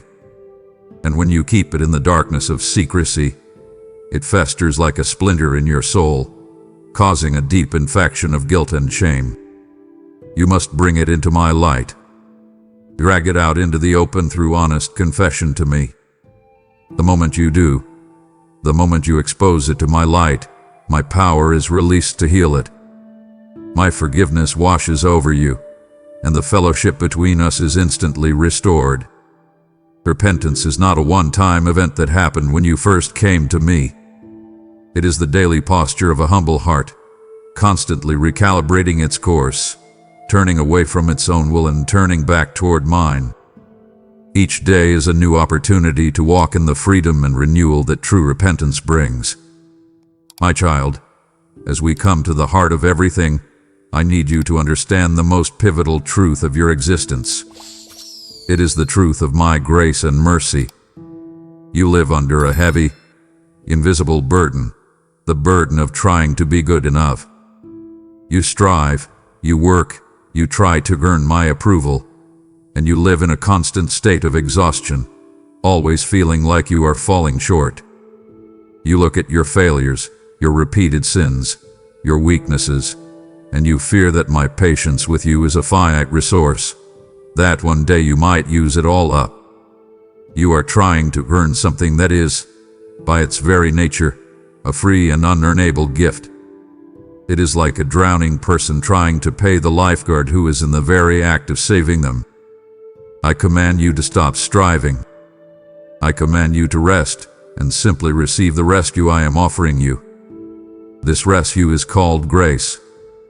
Let us be clear on our terms. Mercy is my not giving you the punishment you deserve for your sins. Every time you have turned from me, every selfish act, every harsh word, they all created a debt that you could never repay. Mercy is my choice to cancel that debt, to wipe the slate clean. It is the pardon of the King. But grace goes so much further. Grace is my giving you the immeasurable favor you do not deserve. Grace is the King not only pardoning the condemned criminal but adopting that criminal as his own beloved child, giving him a seat at the royal table, and making him an heir to the entire kingdom. This is what I have done for you. You are saved by grace, through faith. It is not your own doing. It is my gift to you, so that no one can ever boast. You woke up this morning, perhaps still feeling the weight and shame of yesterday's failures. But listen, my mercies are new every single morning. Great is my faithfulness. Yesterday's account has been settled, paid in full by the blood of my Son. Today is a fresh start, a clean slate, offered to you not because you deserve it, but because I love you. And here is a truth that can set you free from the tyranny of performance. My grace is sufficient for you, for my power is made perfect in your weakness. You think your weakness disqualifies you from my love and my service. My child, your weakness is the entry requirement. My grace is not a reward for your strength. It is a powerful response to your need. Your weakness, your brokenness, the areas where you have no ability left, these are the very places where my strength, my grace, can be poured in and displayed most brilliantly for all to see. Do not treat this grace cheaply. It was purchased at the highest price. It is not a license to continue in sin. It is the divine empowerment to finally overcome sin. And know this, my beloved, this covenant of grace is unbreakable. Nothing, not your failures of today or your fears of tomorrow, not life, not death, not angels or demons, nothing in all creation, will ever be able to separate you from my love, which is yours forever in Christ Jesus. My child, we have talked about many deep and wonderful things. Our conversation has journeyed through the valleys of your trials and to the mountaintops of your true identity. Do not be overwhelmed, and do not feel you must remember every single word perfectly. The enemy would love for you to feel burdened by what was meant to set you free. So let us bring it all down to this one simple, powerful truth that you must hide in your heart and never let go of. I am with you, and I am for you. Everything else flows from this. My voice, my power, my purpose, my love, it all exists for you, not against you. As you prepare to go from this quiet place of communion back into the noise and the demands of your day, know that I am not sending you out alone or empty-handed. I am sending you out with my blessing. This is not just a nice thought or a hopeful sentiment. It is a real spiritual covering, an impartation of my favor upon your life. So receive this blessing now, from my heart to yours. May I, the Lord, bless you with a clear sense of my love in every moment, and may I keep you, protecting you from the evil one, guarding your heart and mind, and holding you securely in the palm of my hand. May I, the Lord, make my face shine upon you, which means may you know, without a doubt, that I am smiling over you, that I take joy in who you are, and may I be gracious to you, pouring out my unearned, undeserved favor upon your relationships, your work, and your spirit. May I, the Lord, turn my face toward you, giving you my full, undivided attention, hearing your faintest cry, and seeing your deepest need. And may I give you my peace, a supernatural shalom, a wholeness and tranquility that surpasses all worldly understanding. Go now. Go forth and walk in this reality. Walk in the unconditional love I have lavished upon you. Walk in the unique purpose for which I have created you. Walk in the divine strength that my Spirit provides. And on those days when you feel you have failed, when you feel you have forgotten everything we have spoken of, when the darkness seems to be closing in, I want you to remember this one last thing, this final, crucial truth. I, your Father, your Creator, your Redeemer, and your God, I delight in you. Not because of your perfect performance, but simply because you are mine. You, my child, bring me joy. Now go and walk as the beloved child that you are. As my blessing settles upon you, I know the question of your heart is, how do I respond? If your spirit yearns to turn this moment of receiving into an act of worshipful giving, then I am inviting you to become the very channel of this blessing to others. Your seed of faith ensures that this message, my voice, reaches another lost soul, another broken heart waiting for the same peace you now feel. Hear my promise spoken directly to you. A generous person will prosper. Whoever refreshes others will be refreshed. This is your first act of obedience after my anointing, a sacred opportunity to put your faith into immediate action. As you refresh others with your gift, I will pour out a double portion of refreshment upon you and your household. Seal your amen to my word with your action. Click Super Thanks, join the mission as a member, or use the PayPal link below this video now. My child, do not let this sacred moment dissolve back into the noise. If my words have pierced your heart, and you have truly heard my message, then I call you now to make your response an altar. Go to the space below and declare with unshakable faith, I am listening, Lord. Let this be more than a comment. Let it be a spiritual marker, a covenant between us that you will seek my voice above all others. Your declaration is an act of war against the silence and the chaos. I will see it, and I will honor the turning of your heart toward me. Amen. If you believe in me, your Heavenly Father, then like this video and leave a heartfelt amen in the comments. If you want to stay closer to me, then subscribe to this channel.